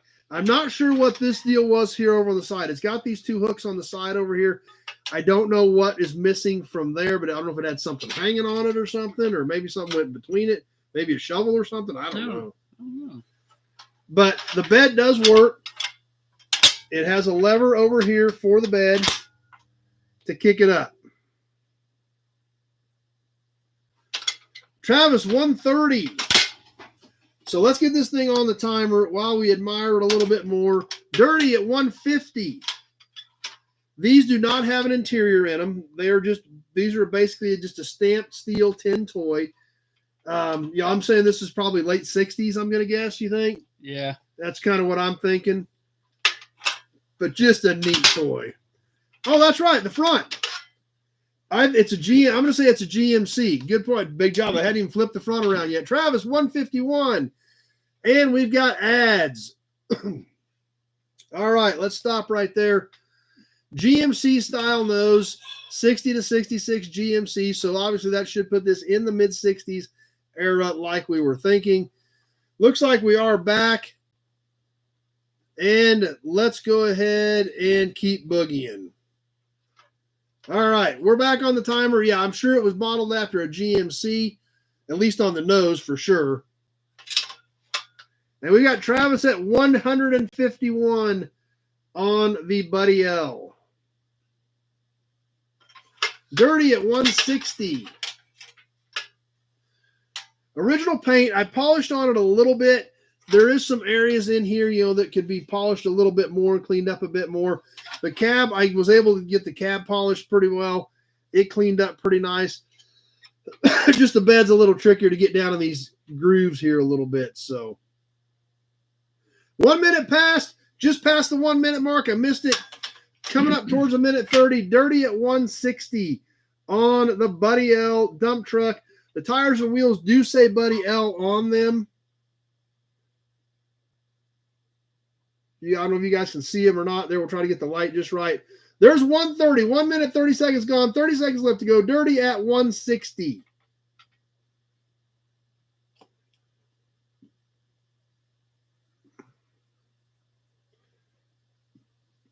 Well, we'll see if that was a knockout blow.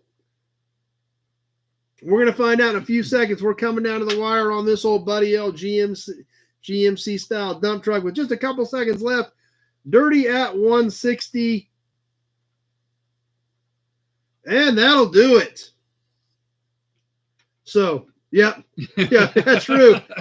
But this is a big gun type of toy here. I mean, this thing is almost 60 years old, and a metal dump truck is still in this condition. They just didn't survive. So that's a great piece. We'll mark that one to dirty at 160, and then the shipping on it. So it's a cool piece. There's no doubt about it. Okay, that was a lot of fun. Let's catch a couple more things here. Then we're going to get some of Charles's toys, and then we're going to wrap up after that. So what's next? Let's squeeze in another grease cap. This one's a little bit different. I don't know if we've done one of these or not. This one's banged up a little bit, but you can still see the letters, and that's what's important. And this is a pretty early one on this Maxwell. Now, it does have definitely has some damage, dents, scratches, scrapes. You can see that, but we can still read the letters very clearly where the Maxwell is stamped into this cap. It is hex shaped here, obviously damaged from being taken on and off. Nut Farm at 20 on the Maxwell. Across the hex is just under 2 inches. Alex at 40. And overall, it is just under 3 inches in diameter on the Maxwell. Alex at 40. Let's get this thing rolling on the timer.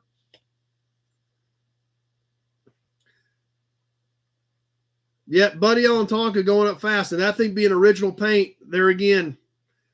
And some of that stuff, those toys like that, we've all seen what the market's done on that over the last several years. If it ain't worth it today, here in 6 months, it's going to be at least be worth at least that, because the good quality original paint stuff just ain't out there anymore.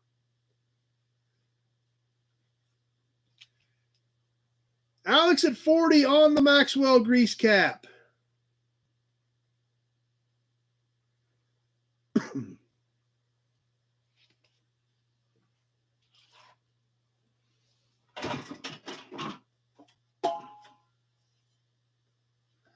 That's true. That monster trucks didn't last a year. So Rusty Okie finally made it. Glad you're here. Alex at 40 as we come up on the 1 minute mark. 1 minute's passed. 1 minute left to go. Alex at 40. Good idea, Randy. I bet we're all getting thirsty.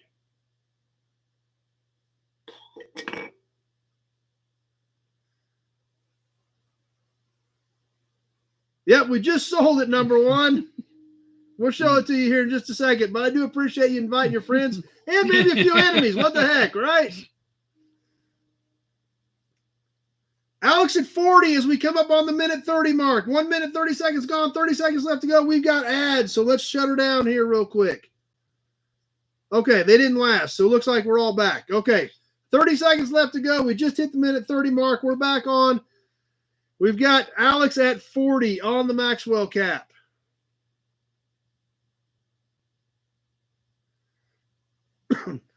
Take it away, Alex at 40.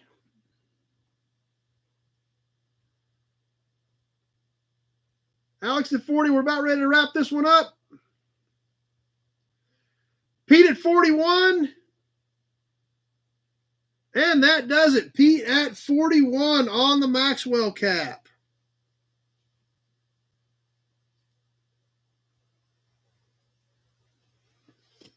Alex came back at 45, just a hair too late.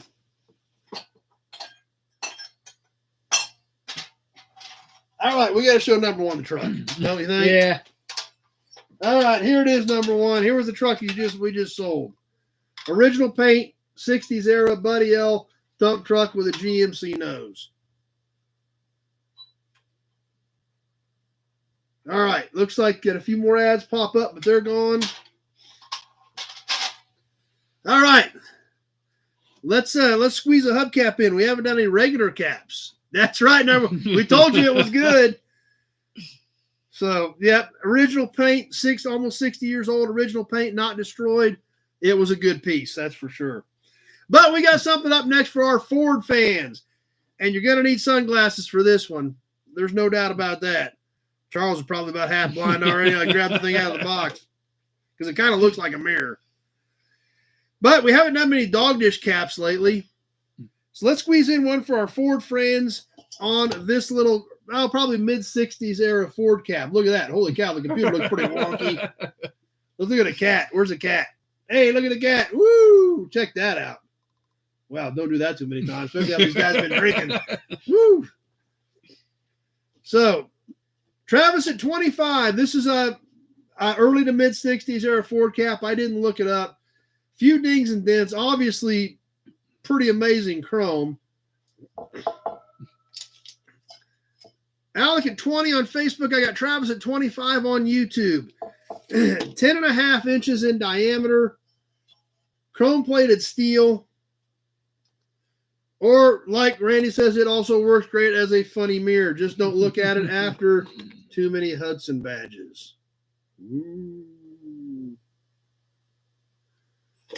All right, let's get this thing rolling. Travis at 25.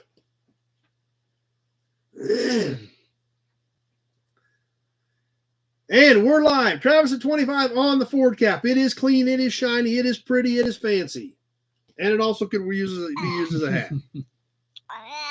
Would you like to wear the hat? Would you like to wear the hat? What are you doing, dum-dum? What are you doing, dum-dum? What? What? All right. Take it along. Travis at 25 on the Ford cap. Where's all our Ford fans at? Whoa, man, don't look at that too close. Yeah, you're a fat cat. I could be Falcon. I'm not sure. What do you think? Really? Yeah, it does kind of sound like Donald Duck. There's 1 minute. 1 minute gone. Travis at 25. Big Job says it is Falcon. Okay. What do you think, goofball? Really?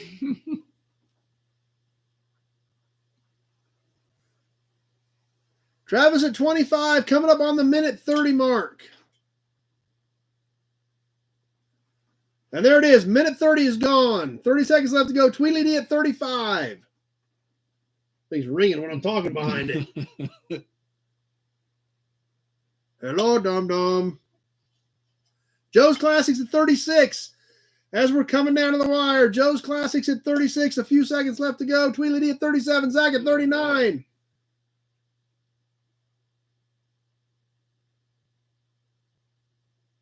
Alec at 37. Joe's Classics at 40.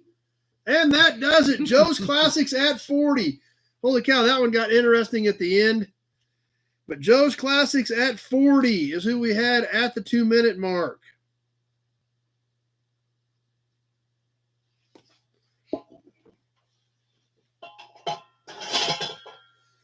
All right, we're going to catch one more plate, and then Charles is going to throw a few things up here, and then I got a couple more things to do after that. So we got some really cool stuff coming up. Let's catch one more license plate. This is a cool Kansas plate from 1940. That's right, there was some serious sniper fire on that one. Original paint, black, white letters, embossed on the back. A little bit of surface rust, a little bit of fading. Travis at 20. On the 1940 Kansas plate. Of course, this thing's 84 years old now, so I guess he's got an excuse to have a few scuffs and scratches. Tweedledee at 30. This is standard, just roughly 6 by 12. Tweedledee at 30 on the 1940 Kansas plate. Travis at 31. Let's get this thing live on the timer. 69-916. Original paint. Tweedledee at 32, Chris at 32, Brian at 35 on Facebook. So Brian at 35 on Facebook on the 1940 Kansas plate. Tweedledee at 36. Leo at 40. You're not meowing anymore. This isn't as annoying. The glare isn't as annoying to you, dummy. Leo at 40.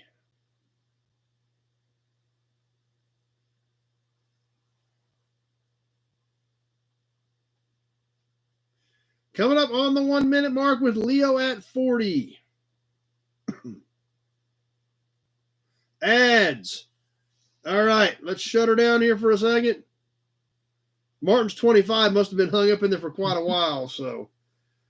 All right, looks like we're back. Perfect. Let's get this thing going again. 1 minute is gone. 1 minute is gone. Leo at 40 on the 40 tag.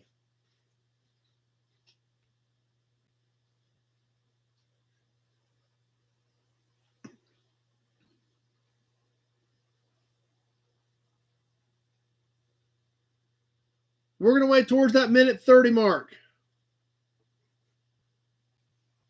Yeah, do another mind bender. Yeah, that was kind of a mind bender. And there's the minute 30 mark. Minute 30 gone. 30 seconds left to go. Leo at 40. Or see if any snipers are out there on the roof on this one. Leo at 40. And we are on the backside about ready to wind this one down.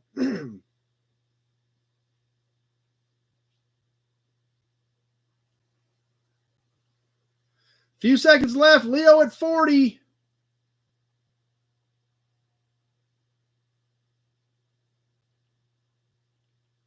And that does it. Leo at 40 on the 40 plate.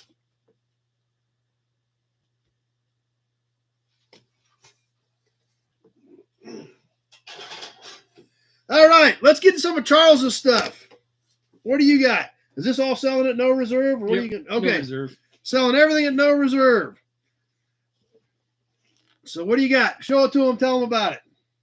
It is a 210G excavator. It's probably let's see. There. Yeah, you got to get it in the right angle of the dangle there. It's probably one of our most popular models. And 210 is basically 21 metric tons. So it can handle 21 metric tons? Yep. Holy cow. Now, how big is this one? Let's see. I think it's 150th. 150th. Yeah. Let's see if we can get Get it rough. about 7 inches. So 150th scale and about 7 inches. The machine's about 7 inches long. So what year? That would be anything. I don't remember when we started making them, but it would have been up until last year because we changed over to the tiering system like in the automotive world. So, yeah, I don't think this one's going to handle 21 tons. But well, let's go ahead and get this thing on the timer. We've got Glenn at 30 as our high bid. We've got a couple bids on this thing. Travis at 32. Let's get this thing rolling on the little 210G excavator.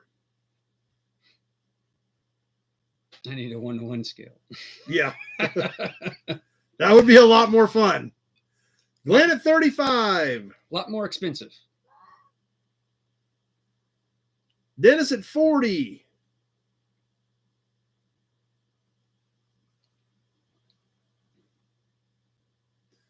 Glenn at 42.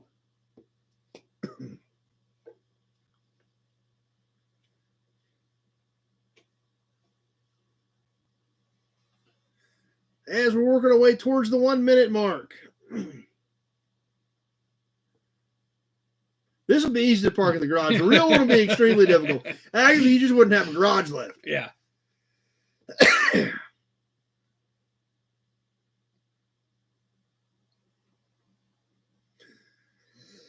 And there's the 1 minute mark. 1 minute gone. Glenn at 42 on the little John Deere toy excavator.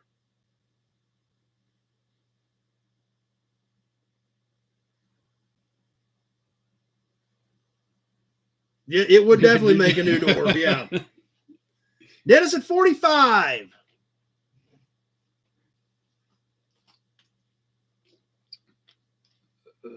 How tall is the real one? Minute 30's gone. 30 seconds left to go.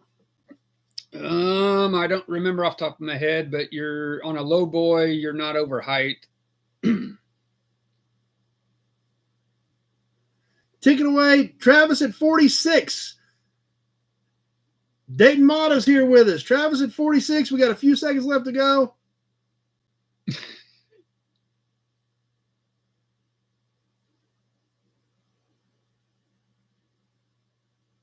And that'll do it. Travis at 46 on the little 210G excavator. Cool little toy. What? What? What? What? Don't step on the keyboard, moron. So what else did you bring there, Charles? Ford clock for our Ford fans. That's brand new and in the box. Yep. With the old school Ford logo on it. Takes up the whole street. Yeah, it does.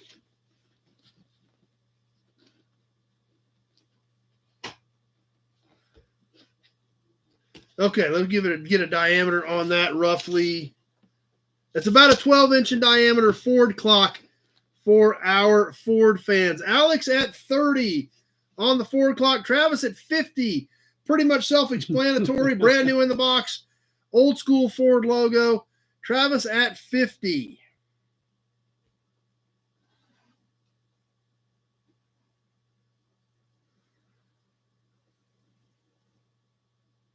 Yes, it does have a neon ring that lights up. That's what that white ring is you're seeing in there.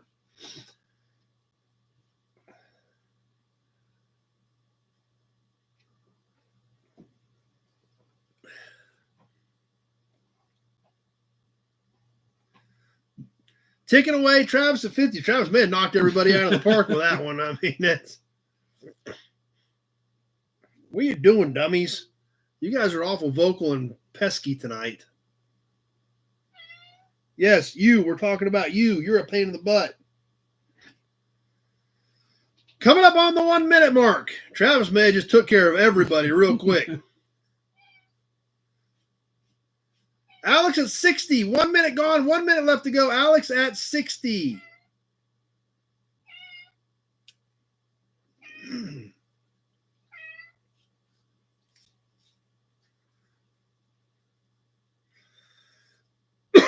Frank at 65. Coming up on that minute 30 mark. Frank at 65. Leo 75.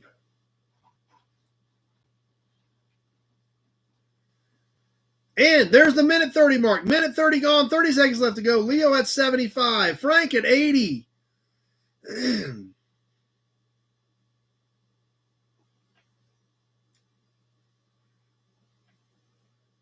Few seconds left. Let's see what's going to happen. Frank at 80. You guys obviously like this thing. Leo at 81, I assume that's an 81, Leo. I don't think it's an 881, but Leo at 81. And that does it. Leo at 81. Just sit that back over there. That way we don't plug up everything over here. So, all right. Whew. Let's have a Hudson badge. And, oh, this thing is killer. This is the third piece Charles brought. He brought 3 pieces tonight, and this thing is super killer. So why don't you tell us about this thing? This is a 460 E2 haul truck. It might be the largest one we make. I would have to double check that. I don't remember. But I think it's 46 cubic yards. Travis started us off at 35. Birch Adventures is here. I don't remember what the numbers mean, but they're actually moron. Get out of here. Come on, get down. 1/50th scale die cast metal. Is that roughly? Let me get a measurement on this thing roughly. It looks like it's a little over 8 inches overall in there. Lots of bids on this thing. Dennis at 50 is our current high bidder. Let's go ahead and get this thing on the timer. And if there's anything else you want to throw out there, let me know. Travis at 55. I don't think there's not a garage that holds that. That's like a huge shop that holds that. Glenn at 60. That's a good looking toy. The Prestige collection, is that anything different about these toys? Or get down. I think it was a certain scale and metal, because they do make some plastic toys too, but the Prestige is like their top of the line die-cast toy. Dennis at 65.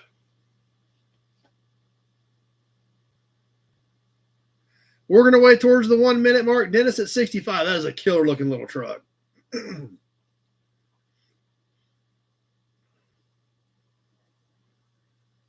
They would carry enough to pour a whole driveway. Yeah. 1 minute gone, 1 minute left to go. Dennis at 65.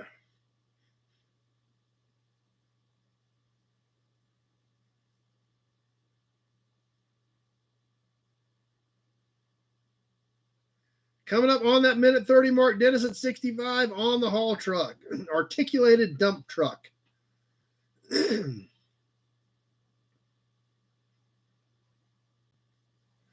Coming up on the minute 30 mark, just about ready to go. And there it is. 30 seconds left to go. Dennis at 65 on the haul truck.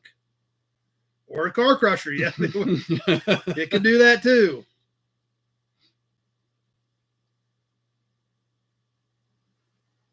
Leo, 66. Few seconds left to go yet. Leo at 66.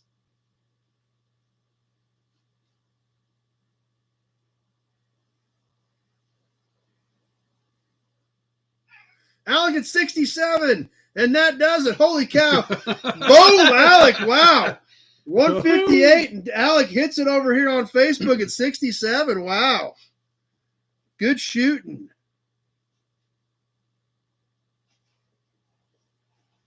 All right. And the dump trucks are made in Davenport, Iowa. And the excavators are made in Carolina, North Carolina. So that was cool. Yeah, that was, whew, man, I didn't even see. Nobody saw that one coming.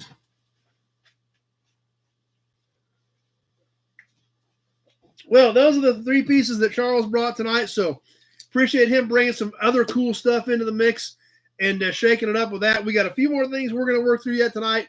So stay tuned because this stuff is great. I got a piece coming up. In fact, the next piece we're going to sell, you guys are going to love.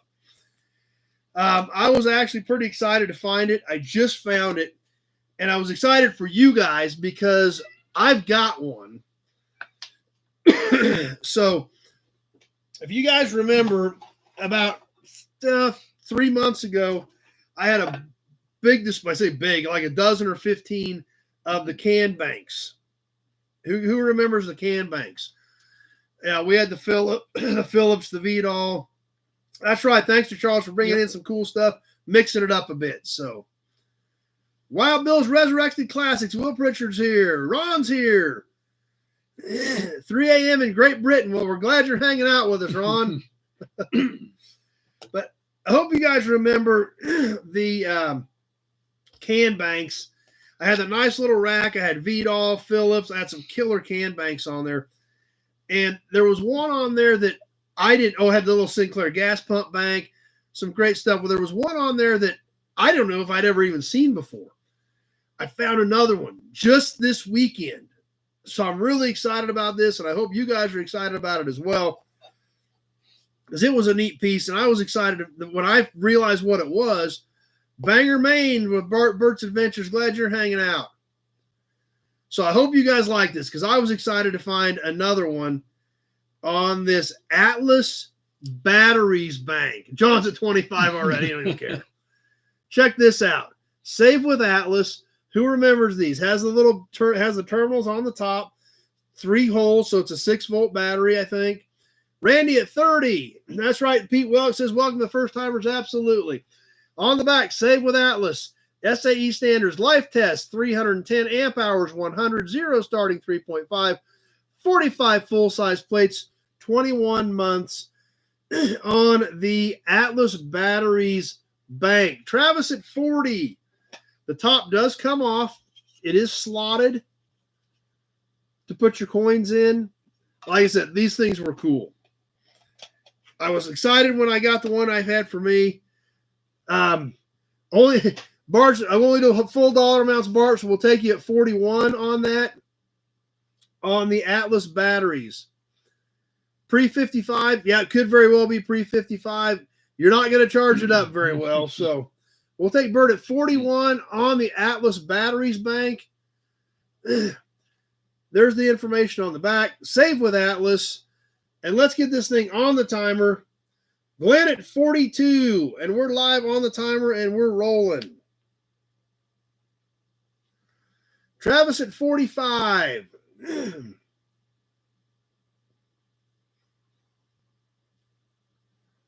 It charges interest, that's for sure. Glenn at 46.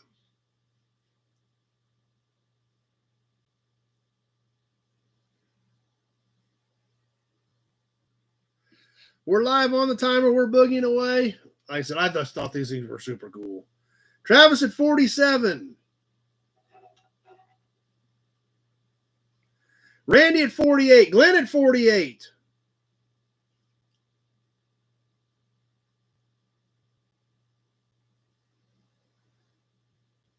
Coming up on the 1 minute mark.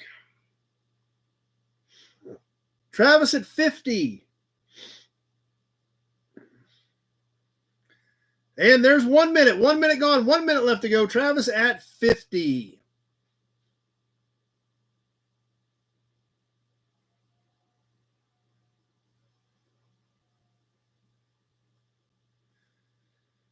Ticking away towards that minute 30 mark. Travis at 50 on the Atlas Battery Bank. Everything got kind of quiet there. Yep. There's a minute 30. Minute 30's gone. 30 seconds left to go. Is Travis's $50 bid going to hold? Balin Wire 52. Randy at 51. I had Balin Wire at 52.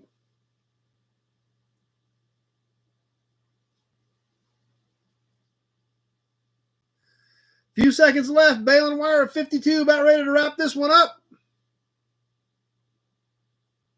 Glenn at 53. And that does it. Glenn at 53. Zach at 54, just a little bit too late. Don't know the roofing fun's going. Don't get yourself in too much trouble there, Randall. Glenn at 53 on the killer little battery bank.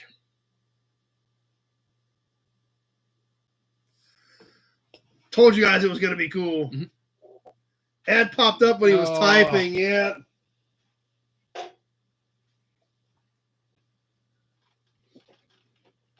All right. Who caught the video last Monday night from my buddy's yard? I hope some of you guys caught that video. There was some Chevelles in there. Yeah, you don't need a roof. Who needs a roof? Yes, cool stuff, roof. Cool stuff, roof. Cool stuff usually wins. So I hope you guys caught the video I posted last Monday from my buddy's place. More ads. Holy cow. There were some Chevelle, some Ford, some actually it had Ford, GM, and Mopar all in that one video. So I hope you guys caught it because we got a couple pieces directly from that video. It's always fun getting emblems out of videos, right? Right? That's what we're talking about. So let's see what we got here.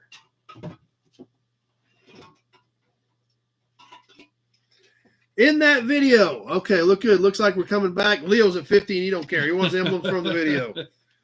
There was a 68 or 69 era Ford Fairlane 500.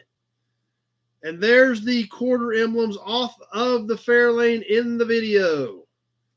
That is the Fairlane 500 off of that car that you saw in the video. These are both pot metal emblems, stud mount. They are flat. This one's tweaked a little bit. You can see the quarter on that car was banged up a bit. Chrome plated. Burt's at 19. The Fairlane is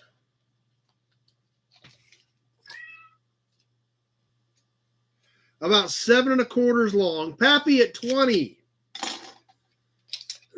And the 500 is 4 inches. So 7 inches, 4 inches, chrome plated, pot metal.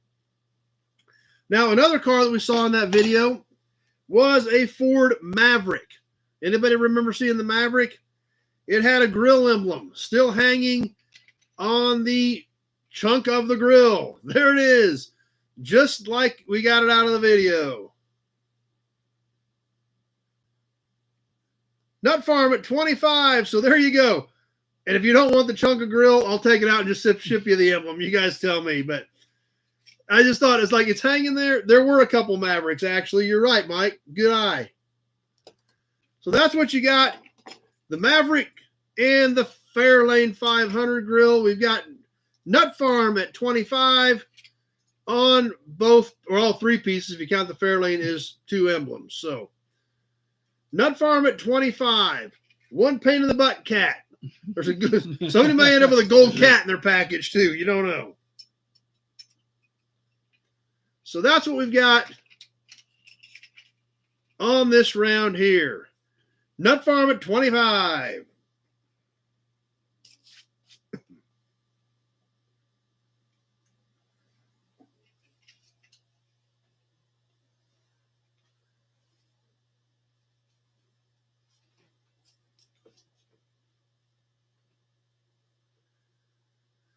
And we're coming up on that 1 minute mark.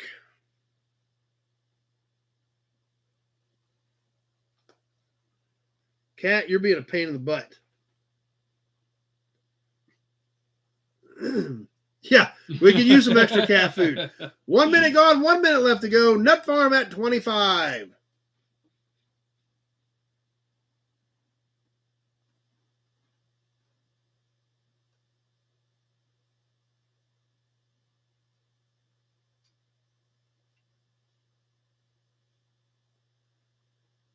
Coming up on the minute 30 mark, Nut Farm at 25. Maybe he quieted everybody down. We'll see here. Minute 30's gone. 30 seconds left to go. Randall with a Nut Farm at 25.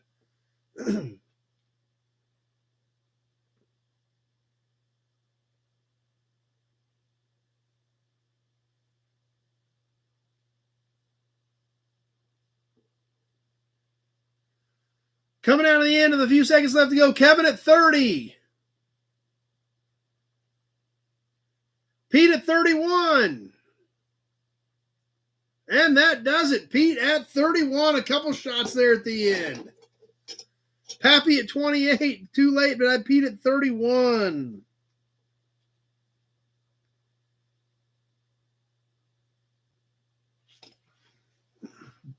And the Nut Farm came back at 35, way too late. But that's what happens. Sometimes that stuff gets hung up. Couple more things we're going to squeeze in yet tonight.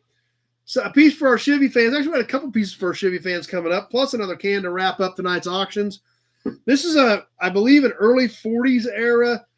Definitely got some road rash on this one. But the important part, the Chevrolet part, still is cool, still looks good on this Chevy cap.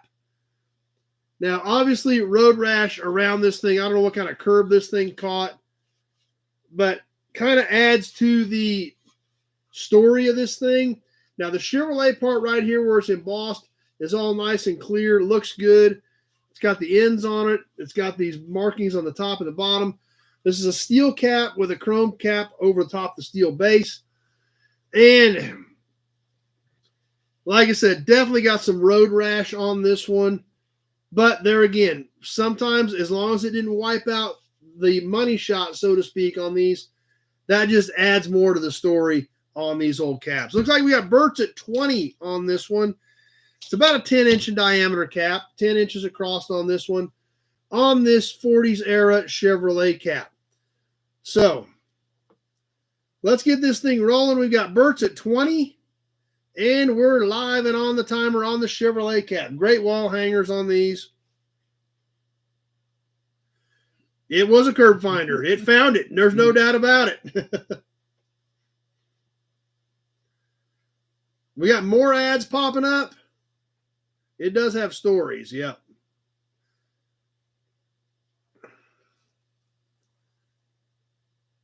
All right. We got more ads popping up. I can't do. If you guys let me know, we'll stop it. I've got Burt at 20 on this one. Okay, there was something that popped up, but we're good. Burt at 20 on the Chevrolet cap.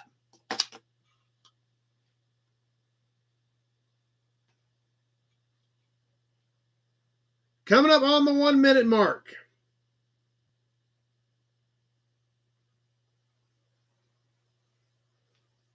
Leo at 21. And there's 1 minute. 1 minute gone. 1 minute left to go.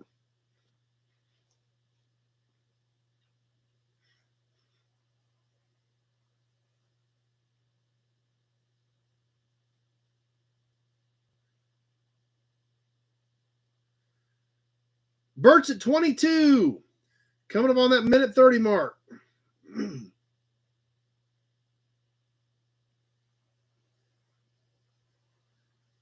Minute 30's gone. 30 seconds left to go. Burt's at 22 on the Chevrolet cap.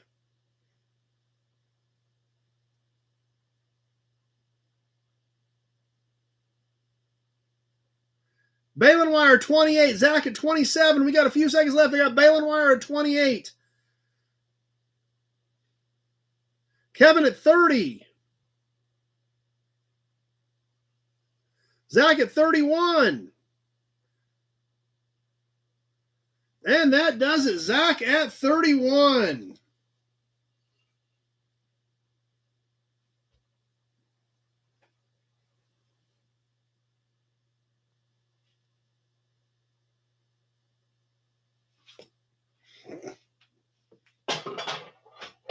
All right, couple more small things to wrap tonight up. We've had a ton of fun tonight, though. Let's catch one more can, then we'll catch another badge piece. This is a little bit different. I don't know if you guys are even going to like this one, but it's kind of cool. It's more of a motorcycle type piece. We've done a few of these odd cans in the past, and you guys have liked them, so this one's kind of different. for Klotz Special Formula High Performance Chemical Technoplate 2-cycle motor oil with a motocross bike on it. This is a steel can, all metal. See the seam on it right here. Based on what the motocross bike and stuff looks like, being a metal can, I don't see any barcodes. I'm going to guess this is a 70s era can. Tony at 10. It is a quart can. It is empty, but it's not been punctured. I don't know. Go figure that out. Figure be a hole in it somewhere. Yeah. It's dented. I don't know if it leaked out the dent maybe. Bird at 11. Rusty Okie at 15. Leo at 20. On the Klotz High Performance 2-cycle motorcycle oil quart can. We've got Leo at 20. Let's get this thing boogieing. Tony at 22. Cool red stripes across the top. White can. Pretty sharp can. I'm not a big motorcycle guy, but I sure thought it looked pretty cool. Tony at 22, and we are live and on the timer, ticking away on the Klotz can. Dennis at 30.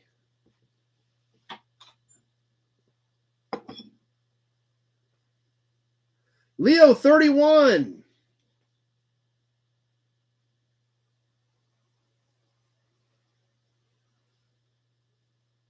Yeah, it's a sharp can. Like I said, I thought they were cool, but I didn't know if you guys would dig it or not being motorcycle. Tony at 33.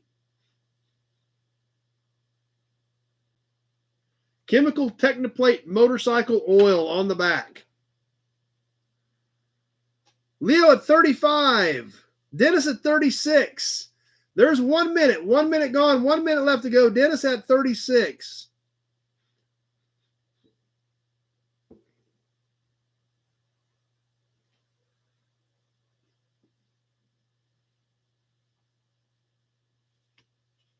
Leo at 39.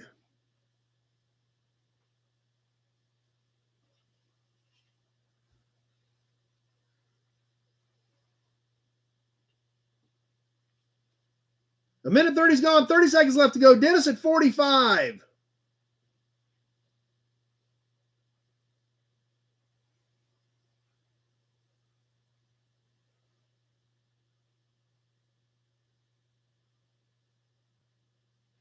Coming out of the wire, Dennis at 45.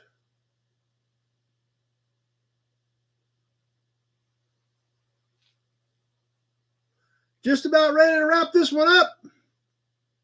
And that does it. Dennis at 45.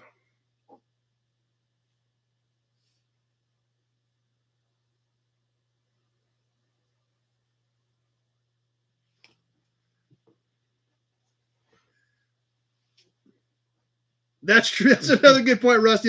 We'll buy anything cool and wear socks with holes in them. That's right. Yep.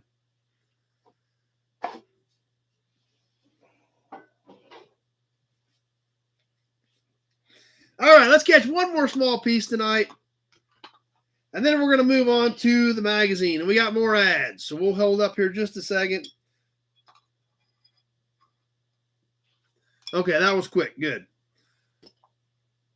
We're going to do a horn button for our Chevrolet fans. I think this is late 60s, 60s, probably 68, maybe 67-ish on this Bel Air horn button. Plastic center, metal housing. It's got the whole dish and everything with it. Bird at 15. This is metal, kind of a flat finish metal with a plastic Bel Air center. It does have the mounting ring and everything on the back of it.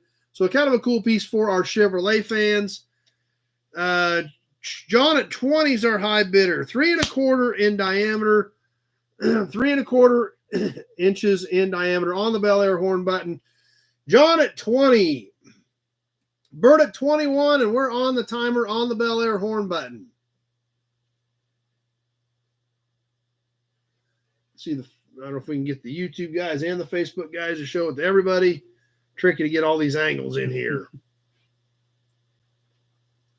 Rusty Okie at 23.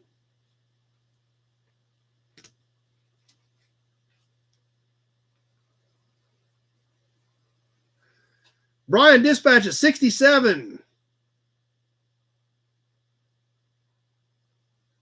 Yeah, it would be a cool switch. That's true. Michael Glagola at 28, but I got Brian. Oh, he says it's 67. Okay, that means I got Michael Glagola at 28.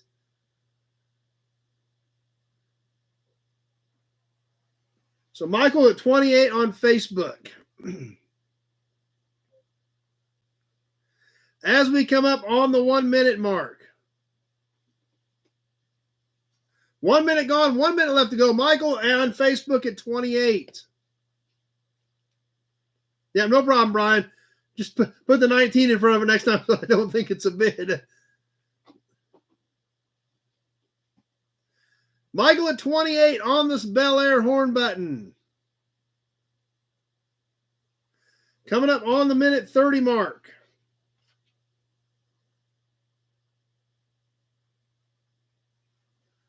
Balin Wire at 30. As we hit the minute 30 mark, 30 seconds left to go. Balin Wire at 30.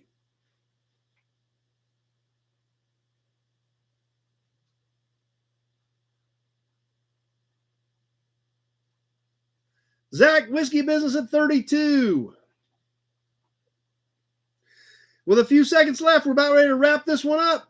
Zach at 32. Michael at 33. Pete at 33. I had Michael on Facebook first. That was perfect. Woo, that was quick. Joe's 35. So Michael at 33 on Facebook is who I had at the 2 minute mark.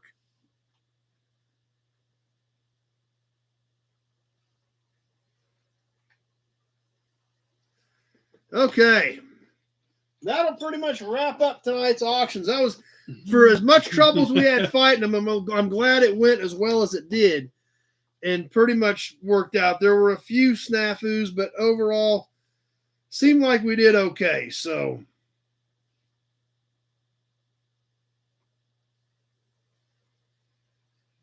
anyway, thanks for all your participation. We had a great time with it.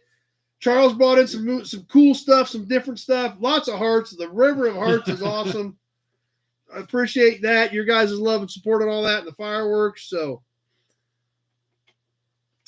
anyway, yeah, Joe's, and actually, Joe's, yours was actually after the 2 minute mark too. So it was just a few seconds too late. So glad you guys had fun tonight. I know I did. Yes, I did get that one. I did just get it. I checked it tonight. So I've got that. Not a problem, Dirty. No big deal. Like I said, if we get them in a week or 10 days, I don't worry about any of you guys. Just once we get out that 30, 40-day window, then I've got piles of stuff sitting around. I'm trying to figure out what's what, and it's just a pain after that. So not a problem whatsoever. But we did have a lot of fun, and that's what's important. So we're going to move forward and keep going. We're going to catch some more of the old magazine tonight if you guys are still up for some of that. Zach's got to jump off. Thanks for being here tonight. And we'll start working into our old magazine, our 100-year-old, over 100-year-old magazine.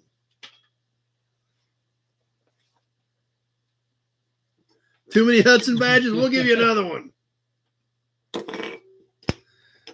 So, and before some of you guys jump off, once again, Pete's email address. If you're going to try to make the Meet the Nobodies get together in April, we'll slide that in there real quick.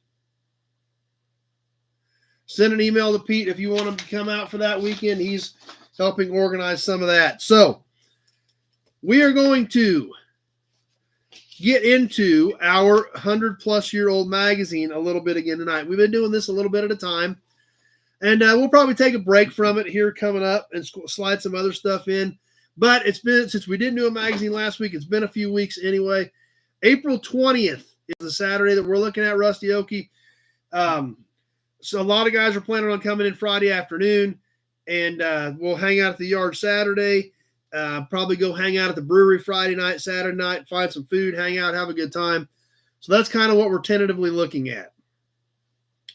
But anyway, we'll start into this magazine. Like I said, we'll look at it some tonight. Then we will probably back off of it for a week or two and then bring it back. It is so thick, but there is so much cool stuff in it. And we'll kind of keep working our way through it. But everything in this magazine has been super cool that I hate to skip any of it. But the one we're looking at, if you haven't been with us, is the Automobile Trade Journal from September of 1913.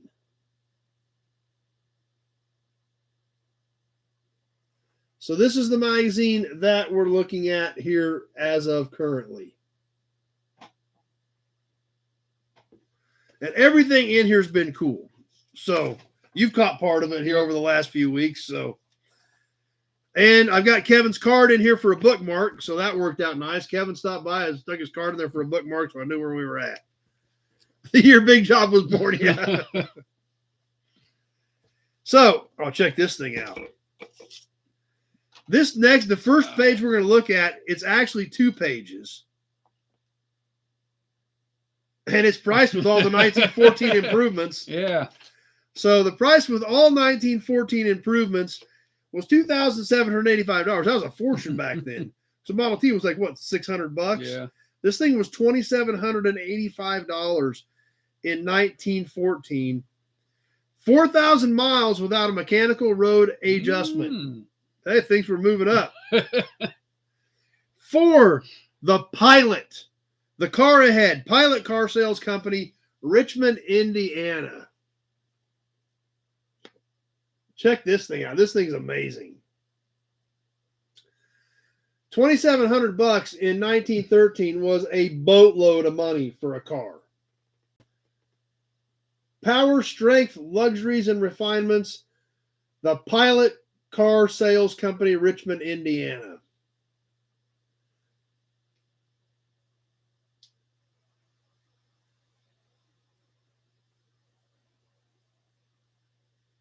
That's why we're having to spend so much time with this magazine.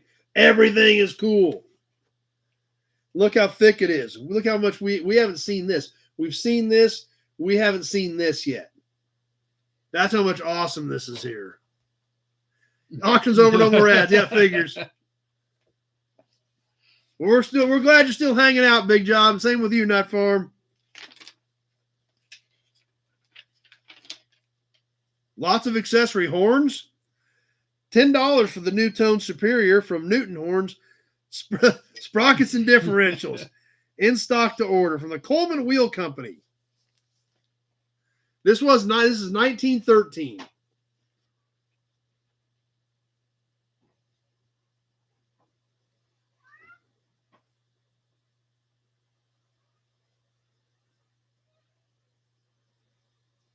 Glad you were here, Tony.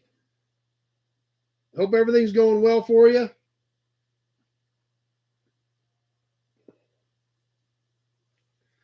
It's got to be going better for you than what's going to happen to this cat if you don't stay out of the way.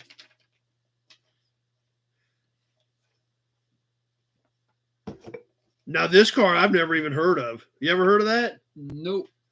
I know I have. Holy cow. Oh, wow. This thing was 3 Gs in 1913. That's probably why nobody's ever heard of it. Nobody had 3 Gs. 5 passenger, too. Yeah.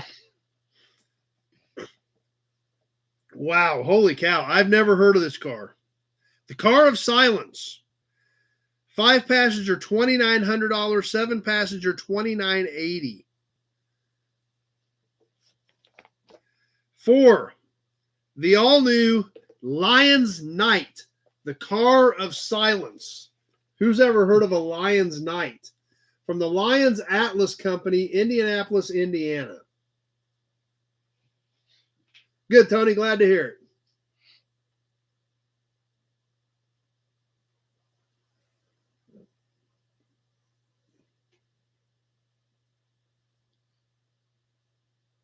You just insist on being a pest cat or what?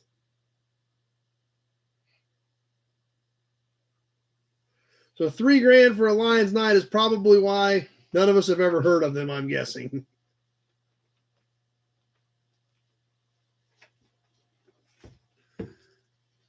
Perfect, Dirty. Sounds great. More ads for Big Job.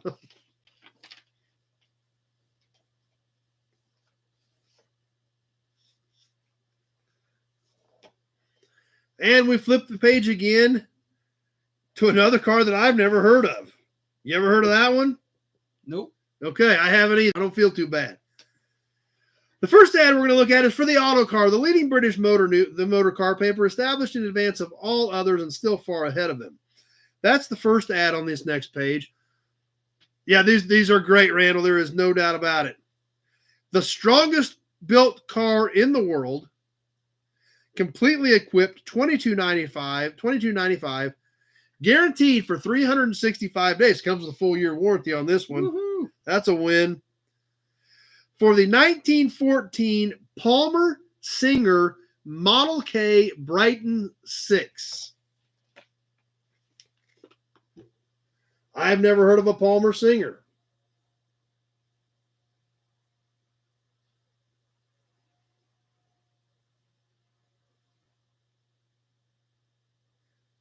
Yeah, this book could talk would be crazy.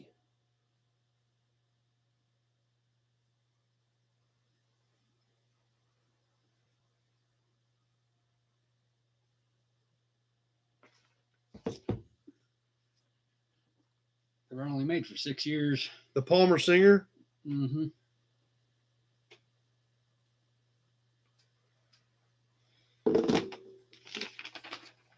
Outstanding large luxury cars.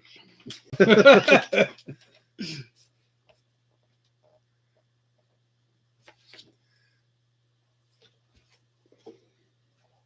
was a 1911 Palmer single model 4-57 passenger that sold for $555,000 2 years ago. Oh, wow. So there's still a few of them out there then.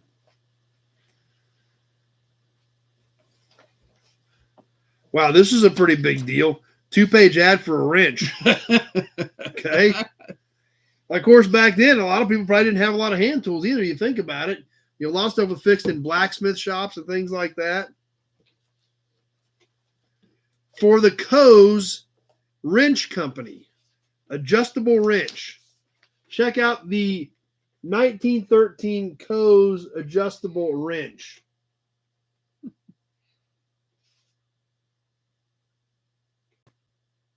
Sounds perfect, Dirty. I will check that and get it in the raffle.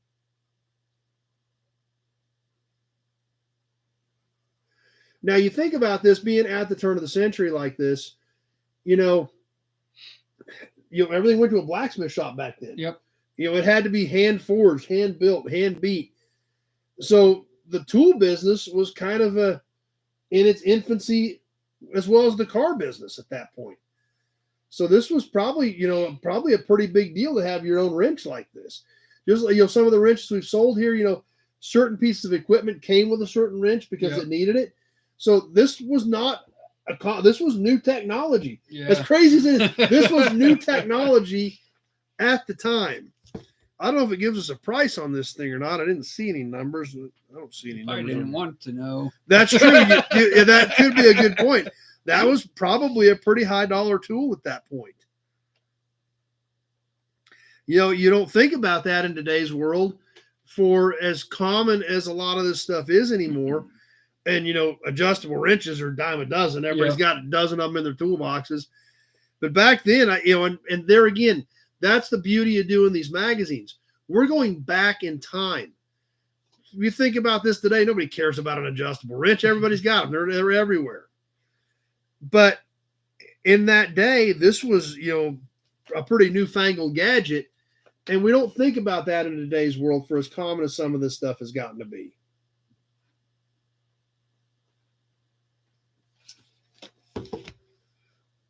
Hammer Mills also made wrenches. Yep, just like the die-cast wrenches we had, the buggy wrenches. This horn deal was pretty big. We've seen a ton of horns. Electric. 100,000 sold for 14. That's a lot. There weren't a lot of cars out there. 100,000 was a lot. Yeah. So, oh wow, check this thing out. That's a jack. Yep. This is cool. This stuff is there again. We're going back in time. Thanks, Kenny. That's why you keep going back. Over 100 years. Obviously, another electric horn, but also a Weaver jack. A Weaver, a company that is well known. So we've got the horn over here, and then check out this Weaver jack from 1913. You guys are getting thirsty, I bet. Ooh, look at that. Slid right there in front of the magazine. Didn't even see it coming. Boom. Same with that one. Boom, again, double shot. He wants to see the cat. He just jumped down.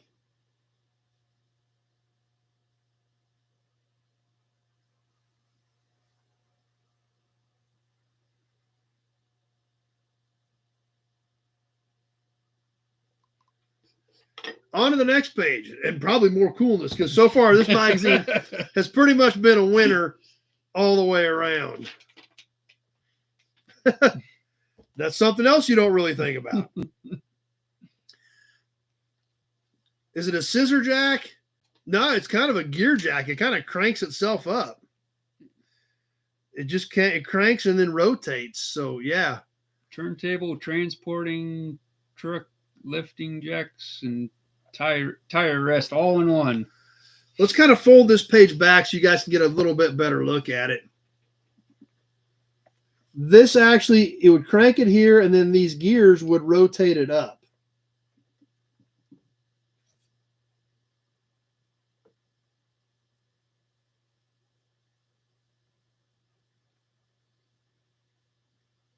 Yep, that's right. Newfangled tools that ain't going to need no blacksmiths no more. Yeah. Now, if you guys remember, I had the leather plate that I came across recently. That is this era. That leather license plate, Kansas went to a state plate in 1913. So everything prior to that was, most in Kansas at least, were city plates. Some of them had porcelain. A lot of them had leather. If you guys remember, I had the leather Larned plate that I just found. This next page is going to be the never out patented license brackets for front and rear tags made for every style of car. Check these things out. All these license plate brackets for your car, front and rear, because there again, just like the leather plate I had, you had to put that together, so you had to have a way to mount it too.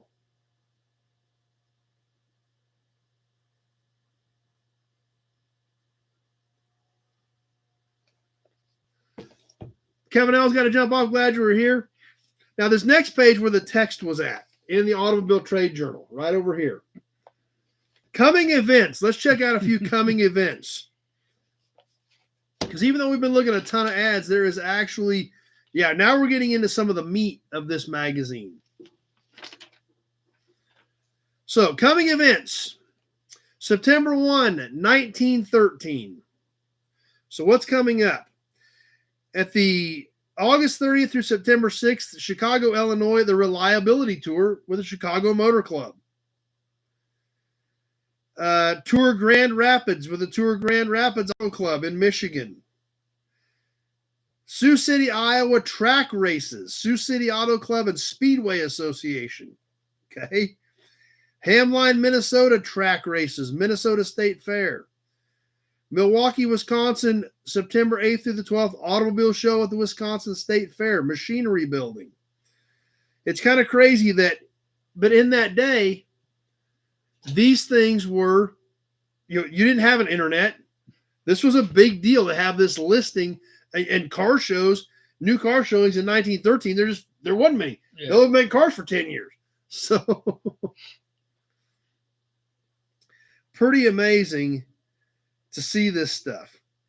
So, and that's what most of these are. We can read them all, but that's what it's going to entail. Now, the next few pages, and we're going to get into some of these as well, because there's just a look back in time where they actually have industry notes in here. So we're going to catch some of these as well, because there's some great stuff in here. Alco to discontinue trucks. Scott's got a writ similar to that one, a patent year of 1915.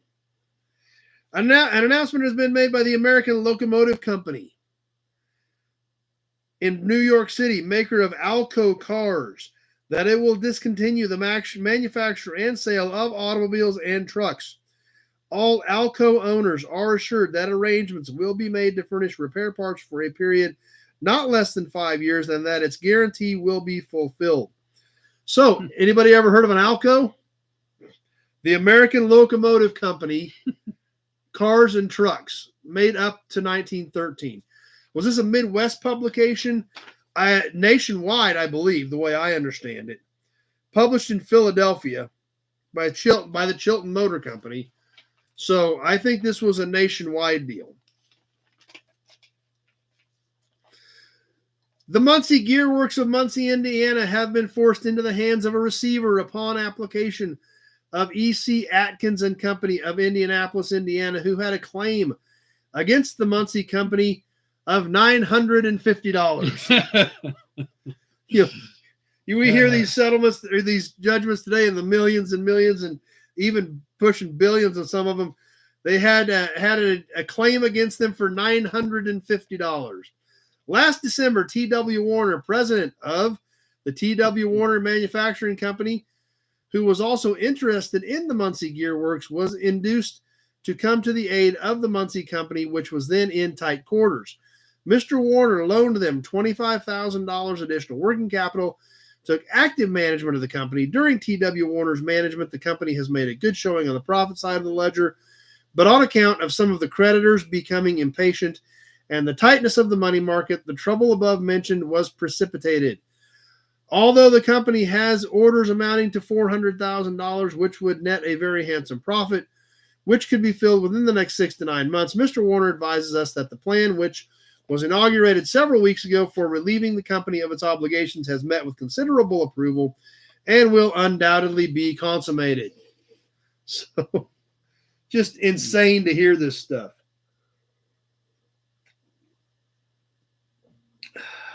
Okay. Let's catch a few more of these. We could spend days on these. There's so much stuff in here. So we're going to catch some of the high points on some of these because, like I said, there's so much neat stuff in here. Champion Company to locate at Minneapolis. The Champion Motor Car Company, which will make a 50 horsepower 6-cylinder car at $2,750 and a 36 horsepower 4-cylinder car at $1,800, has acquired a factory at 14th Avenue and the Northern Pacific tracks in Minneapolis, Minnesota. The Champion Company, who's heard of a Champion car lately? That's how fast these car manufacturers were popping up in this era.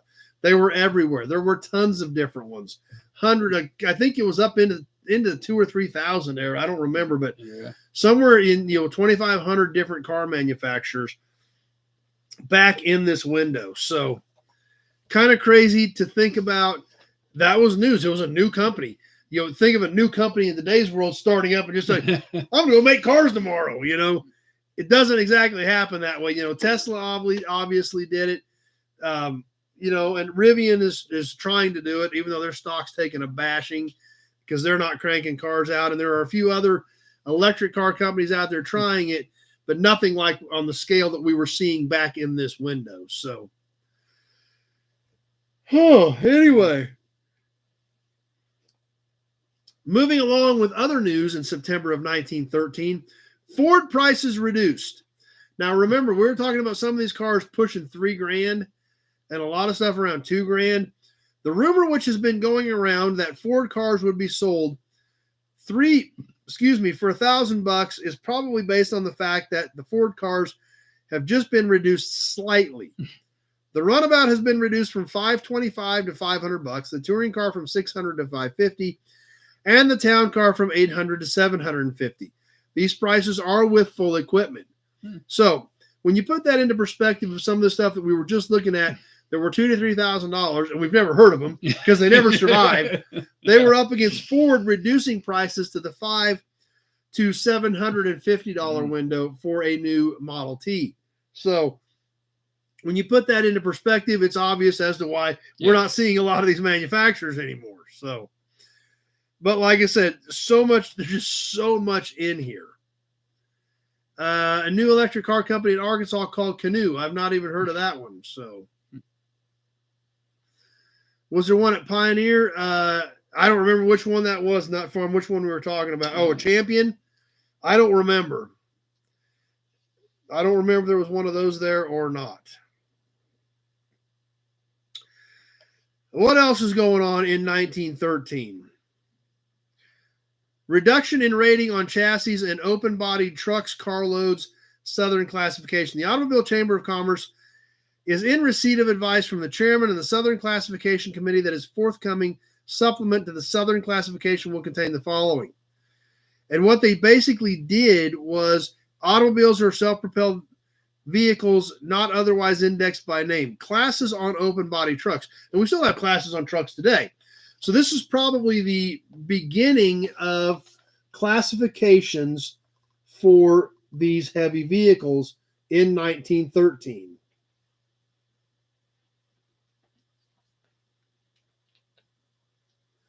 So there again, a lot of the stuff we're familiar with today started well over 100 years ago, as we're finding out in this magazine.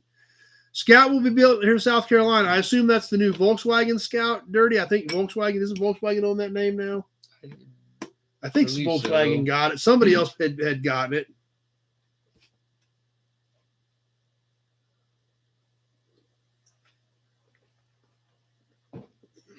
Okay, yeah, that's what we thought. Tractor patent warning. A circular letter notifying automobile manufacturers of the existence of a basic patents covering the tractor truck and semi-trailer combination has caused considerable consternation in the trade. Among the patents is one taken out in 1902, which contains the following claim. A self-supporting and steerable truck having a spring-supported truck frame provided with an operator seat at the front, combined with a vehicle body supported on wheels at the rear, and a positive universal jointed connection between the front of the vehicle body and the spring-supported truck frame at the rear of the seat. So that's kind of different too. There again, there was a vehicle patent on cars that Henry Ford finally broke. Was it Selden? You remember anything about that? No, I think Selden had the quote unquote patent on the automobiles. Younger John, yeah, you have to squint pretty hard for that one, Big Job. I think. Well, but what the heck? Let's help you out with that. While you're squinting, we'll just help you keep squinting. So similar to what I believe it was Selden had on the patent on the cars, that Henry Ford had to fight and fight and fight. Most manufacturers just paid the royalty on the cars. But Henry Ford fought it. They finally realized there was no way to really narrow down who actually developed it, because there were so many different people at the turn of the century working on vehicles. But somebody was trying to do it on the tractor part of a tractor truck, tractor trailer type configuration in this window. So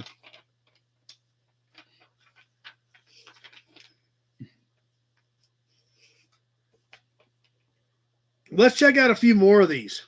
The Santa Monica Road Race, Earl Cooper in his Stutz and Barney Oldfield in a Mercer fought for first position during the entire race. Cooper in his Stutz won when Oldfield's tires blew out through his hard driving. However, he was not more than 100 yards behind the winner at the tape. A Mercer driven by Louis Nikrent came in third, with a Fiat Speedwell and two Cadillacs following in the above order. The winner's average speed, 73.77 miles per hour.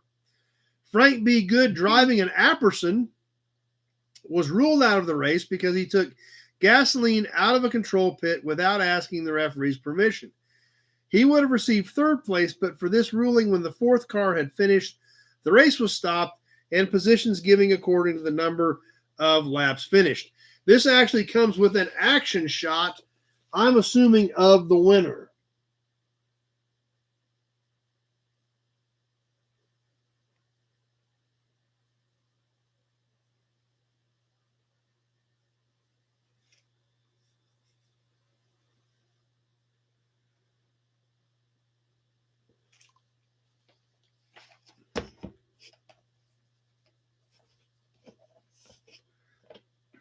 All right. Rapid growth of motor bus line. As a result of a transit war between a city administration and a streetcar company, a new bus line in the city of Schenectady, New York, has had rapid fire growth. Beginning its service last April with one white 22-passenger bus, the operating company has purchased a new white every month and carried over 182,000 passengers in 4 months. Each bus has carried 24,000 passengers per month. The bus line had its inception in the refusal of the city to grant franchises for trolley extensions until the traction company restores 6 for a quarter tickets. So, kind of crazy that we're starting to see motor vehicles, being the buses, start to overtake the trolley cars, streetcar type movement system in these big cities in this window. Yeah, I know I'm getting tired too. I apologize, guys. We'll catch a few more things out of this magazine, and we'll go ahead and get ready to wrap things up. I think we'll finish these couple of pages because there's a lot of cool stuff on here, and then we'll probably start getting ready to call her a night. But another thing happening in 1913, the RCH Corporation in Detroit, Michigan, the Security Trust Company was appointed receiver for the company by the U.S. U.S. Circuit Judge Sessions. The application for the receivership is a friendly one applied for by the Bosch Magneto Company with the endorsement of the entire board of directors and most of the creditors. The step has been taken in order that the RCH Corporation may be on better financial basis to take care of its production during the coming season. Since July 1st, contracts have orders for almost 7,000 cars have been received. The crazy thing about it is, as we read through this stuff, as we're studying 110 years ago, we see a lot of stuff that we still see today. Companies that are going bankrupt, they're in receivership, vehicles changing, motorsports. We're seeing the infancy, and it's not that much different than what we're used to today. It's obviously much more technologically advanced, but we are seeing a lot of what we see today. These street cars were becoming outdated. They weren't working as well. Bus lines came in, took off like wildfire. We're used to that today. Back in this window, it was all different, you know? So just really cool and really weird and really different that we think that 100 years ago, the car business was completely different. But realistically, it's kind of a lot of the same. Realistically, when we look at these different companies, how things were going, how they were fighting for survival, how some of them didn't make it, how a lot of them didn't make it back then. And it's just really neat to be able to see this snapshot back in time. But anyway, De Palma at Brighton Beach, more motorsports. Every time we do a magazine, we always catch the motorsports. When we get into the stuff from the 60s and 70s, we've seen the drag racing stuff, the NASCAR stuff, the reports back then. Well, in 1913, De Palma at Brighton Beach, the track meet held August 9th by the Motor Dealers Association on the Brighton Beach track lacked interest through a want of competition. In the fifth race, only did De Palma have to open up his racer to win.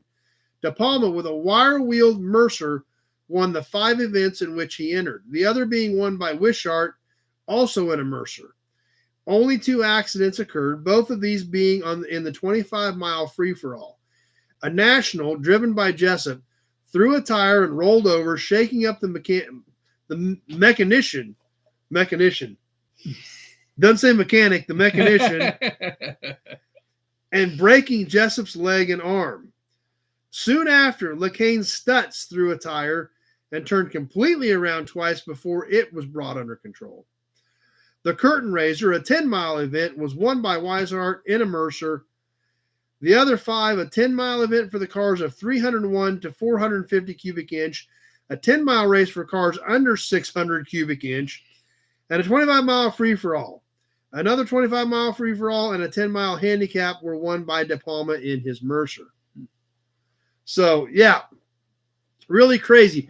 Plus, the other awesome part about this, we got more action shots. Check it out, guys. Live action 1913 motorsports racing shots.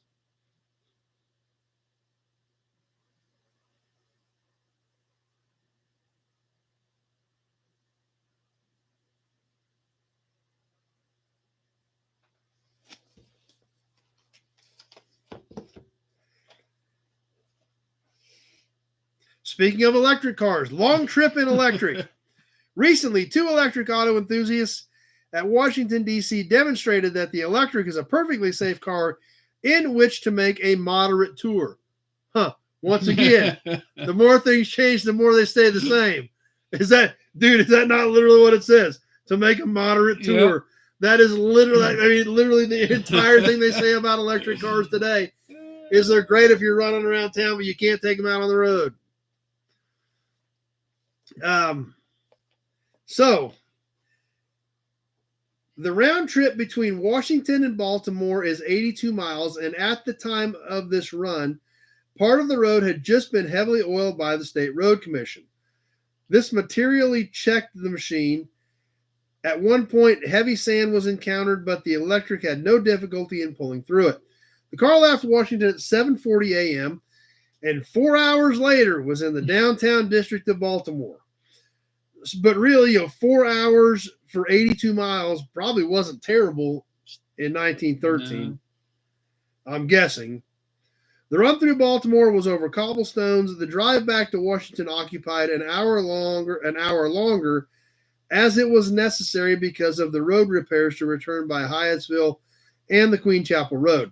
The electric arrived in Washington in excellent condition and had sufficient current remaining in the batteries to travel a number of miles further. So the round trip is 82 miles, and it could go a little further than that. So it could go 100 miles on a charge in 1913. And they're saying this stuff today go, 300 miles, maybe 400? Maybe on a good day. Yeah, on a good day. Mild temperatures, good roads, nice flat, no wind. So I guess in 110 years, they've gained a couple hundred miles of range. So once again, the more things change, the more they stay the same. And it's so cool. It's so awesome going back and looking at this now and literally reading the same thing we're reading in the press today. Yeah. I mean, it's like, it's the same thing. It's almost like they just changed a couple numbers and the date on the magazine. And it's this, you could literally reprint the same thing today. How crazy is that? Makes you think how far we could go today if that wasn't squashed back then either. Yeah. You know what I mean? We would have maybe have gotten it figured out. Who knows? So, but a couple more things before we wrap up tonight. We're going to finish up this page while we're here because these next two blurbs look really interesting. Report of tests of tire mileage between wooden and wire wheels. Okay. That's something we don't hear about today.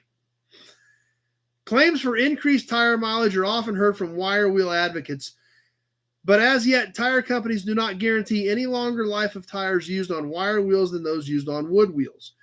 Reports of tests have thus far been absent, but here are the results of actual tests by the hiring department of the Daimler Company of London as made on tires used on military wheels and on Rudge Whitworth detachable wire wheels. The results as given by them are as follows. 50 non-skid covers on Rudge Whitworth wheels, 172,000 miles. Average per cover, 3,400 miles. On wood wheels, 2,000 miles. So they're saying the wire wheels were doing better than the wooden wheels. So tweeted that he's got an EV delivery van, never seen 200 miles. So, so they're only gained about 70 miles from 100 in 110 years.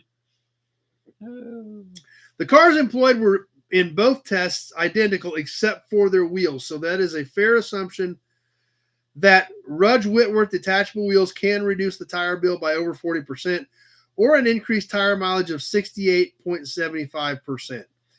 It is worthy of note that the aggregate distance runs by the tested tires is over 250,000 miles, so extensive a test eliminates the errors due to variations in individual tires. With cars and tires of this size and the difference of a large item working out an actual cost saving over 4 cents per mile on the tire bill.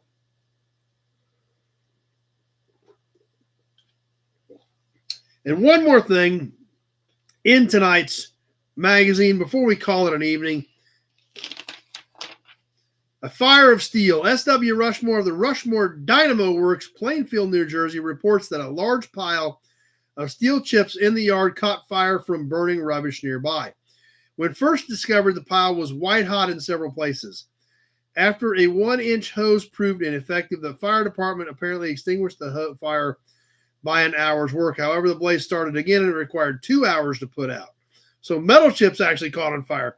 Kind of makes you wonder, what that was it like, magnesium or something? I'm wondering. Probably something along those lines to create that kind of a fire. And that kind of a fire actually made the magazine. So that was pretty big news to to actually make the magazine. One more quick little note: the Michigan Buggy Company, Kalamazoo, Michigan, it is reported will ask Hugh Chalmers of Detroit to assume charge of the plant. And I believe that became the Chalmers car, I think, eventually. Yeah. So, is it true? I heard Chrysler stayed away from EVs totally. They're still doing some of them, but I know they don't like them. I mean, the losses on EVs. Yeah, send the story to politicians today. That's for sure, Scott. The losses on EVs are dramatic, and they don't like them. They don't want to do them, but they're being mandated to do them. So that wouldn't surprise me if Ford. I haven't heard anything that they quit making them, but they have scaled back production dramatically. So they haven't quit, but they've cranked it way back. I do know that. So that being said, that comes to a good stopping point. We're coming up on 3 hours, so we probably need to wrap this thing up. But we will get back into it. We'll mix up something different in the magazine, but we still got a long ways to go.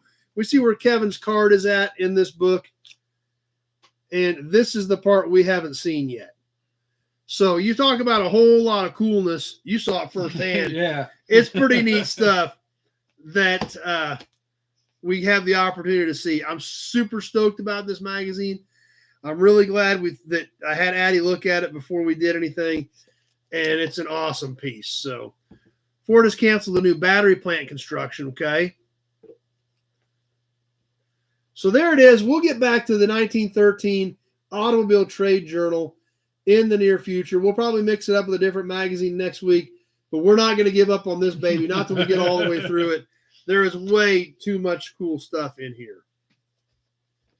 So anyway, what else is coming up this week? We'll get some new videos out for you. Like I said, I was out on the road last week. I did get down to Southeast Kansas, Missouri, down in that corner of the world. Did stop by, see my friends at Pittsburgh State. Some exciting things coming up at Pittsburgh State University. I also stopped by and saw a buddy of mine who is also a car guy, and he's picked up some really cool stuff. So we did a video on a few cars he's got for sale as well. This car I didn't even know he had. He just found it. And it's something you never see. So we did a video on it. We're going to be getting that up this week. An untouched, never been molested, bought it from the original owner, 72 Barracuda. So the car needs done. Don't get me wrong. But it does run. It drives. Original paint, original interior. It's got a little rust in it. It's got some things and dents in it. 318 automatic, bucket seats, slapstick, rally dash. Almost kind of a petty blue with a white stripe, and it's never been dinked with. So it's a kind of a neat car. It's not something you see very often. Challengers and Barracudas have gotten so insanely popular over the last several years that everything out there's been monkeyed with. This car's never been touched. So we'll get that video up, as well as, like I said, I've been picking some stuff up in the yard. I've still got several cars we got to do content on in the yard. So we'll get some of that stuff up this week, and we'll just see what we can get put together on that. So it's a neat car. I think you guys are going to get a kick out of it. He had a 66 GTO convertible sitting in the shed he'd picked up here recently. Project car. We did a video on that. Plus we did a video on one of his personal cars, a car that he's owned for 58 years. So we'll get that video up as well. Yep, one of those. We've all got some of this stuff that isn't for sale at any price. This one he's had for 58 years. So cool story coming up on that one as well. Good friend of mine, known him for a long time. So stay tuned for that stuff. Tuesday, we will be live with some more Toy Tuesday. We got some cool stuff to check out there as well. And I know you guys are going to want to be around and definitely don't want to miss that. So thanks to you guys for being here, supporting what we do. We thank Charles for coming by tonight and joining in, having a good time. Glad he was here, bringing in some cool stuff to the auction. And glad you guys were all here to be part of it. That pretty much puts a wrap on number 199. How crazy is that, guys? 199 episodes. number 200 coming next week. We'll do a little bit of a recap. We'll do a little bit of looking back next week. We'll pull a couple of random episodes and see what we talked about a few years back when this thing started on a yellow scratch pad and some chicken scratches. So it's kind of crazy. So we're going to have some fun with that. We'll do a little bit of looking back next week. We'll have some more badges, emblems, another promo model. We'll break out a different magazine. I've got one laying over there I've been wanting to get into, but it's kind of hard to get away from this one too. We need to take a break from it, but don't worry, we're going to get all the way through this thing because it is too epic not to. So anyway, that being said, everybody, thanks to Charles for being here and participating tonight. Thanks to you guys for swinging by, making this what this is. If you want to come April 20th to the Meet the Nobodies get together or whatever the heck we decide to call it, please get with Pete, send him an email, badboychevrolets.com or at gmail.com. Get on his list. Keep up with the information as he's getting it put together. Call the hotel. They've got a block of rooms set for us, but those could very easily fill up. So they don't have any big events at this point that weekend, but please get your rooms if you want rooms at the Best Western at that rate. That's right, and that's something else. We lost our friend Jason about a year ago as well, Withrow. He was a great supporter. So anyway, we're going to wind this thing down. We'll get ready to see some of you on why not? Why not more ads right at the end, like Tweedledee says. The way we've been fighting them tonight, it doesn't surprise me one bit. So we'll see some of you Tuesday night at 7 o'clock for some more cool memorabilia. We'll get some more new content up, including that Barracuda video. The car is for sale. You can call me and I can put you in touch with him. I'll have his number in the video because you're not going to find very many untouched Barracudas left. The only thing that car ever had done to it was they put headers on it and the exhaust manifolds are in the trunk. So pretty cool. Needs done, but it's a pretty cool car. That being said, we'll see some of you Tuesday night, and we hope to see you all right back here next Sunday night, 7 o'clock, Sunday evening, for some more Sunday Night Live chat. Thanks for watching, everybody. We'll see you next week.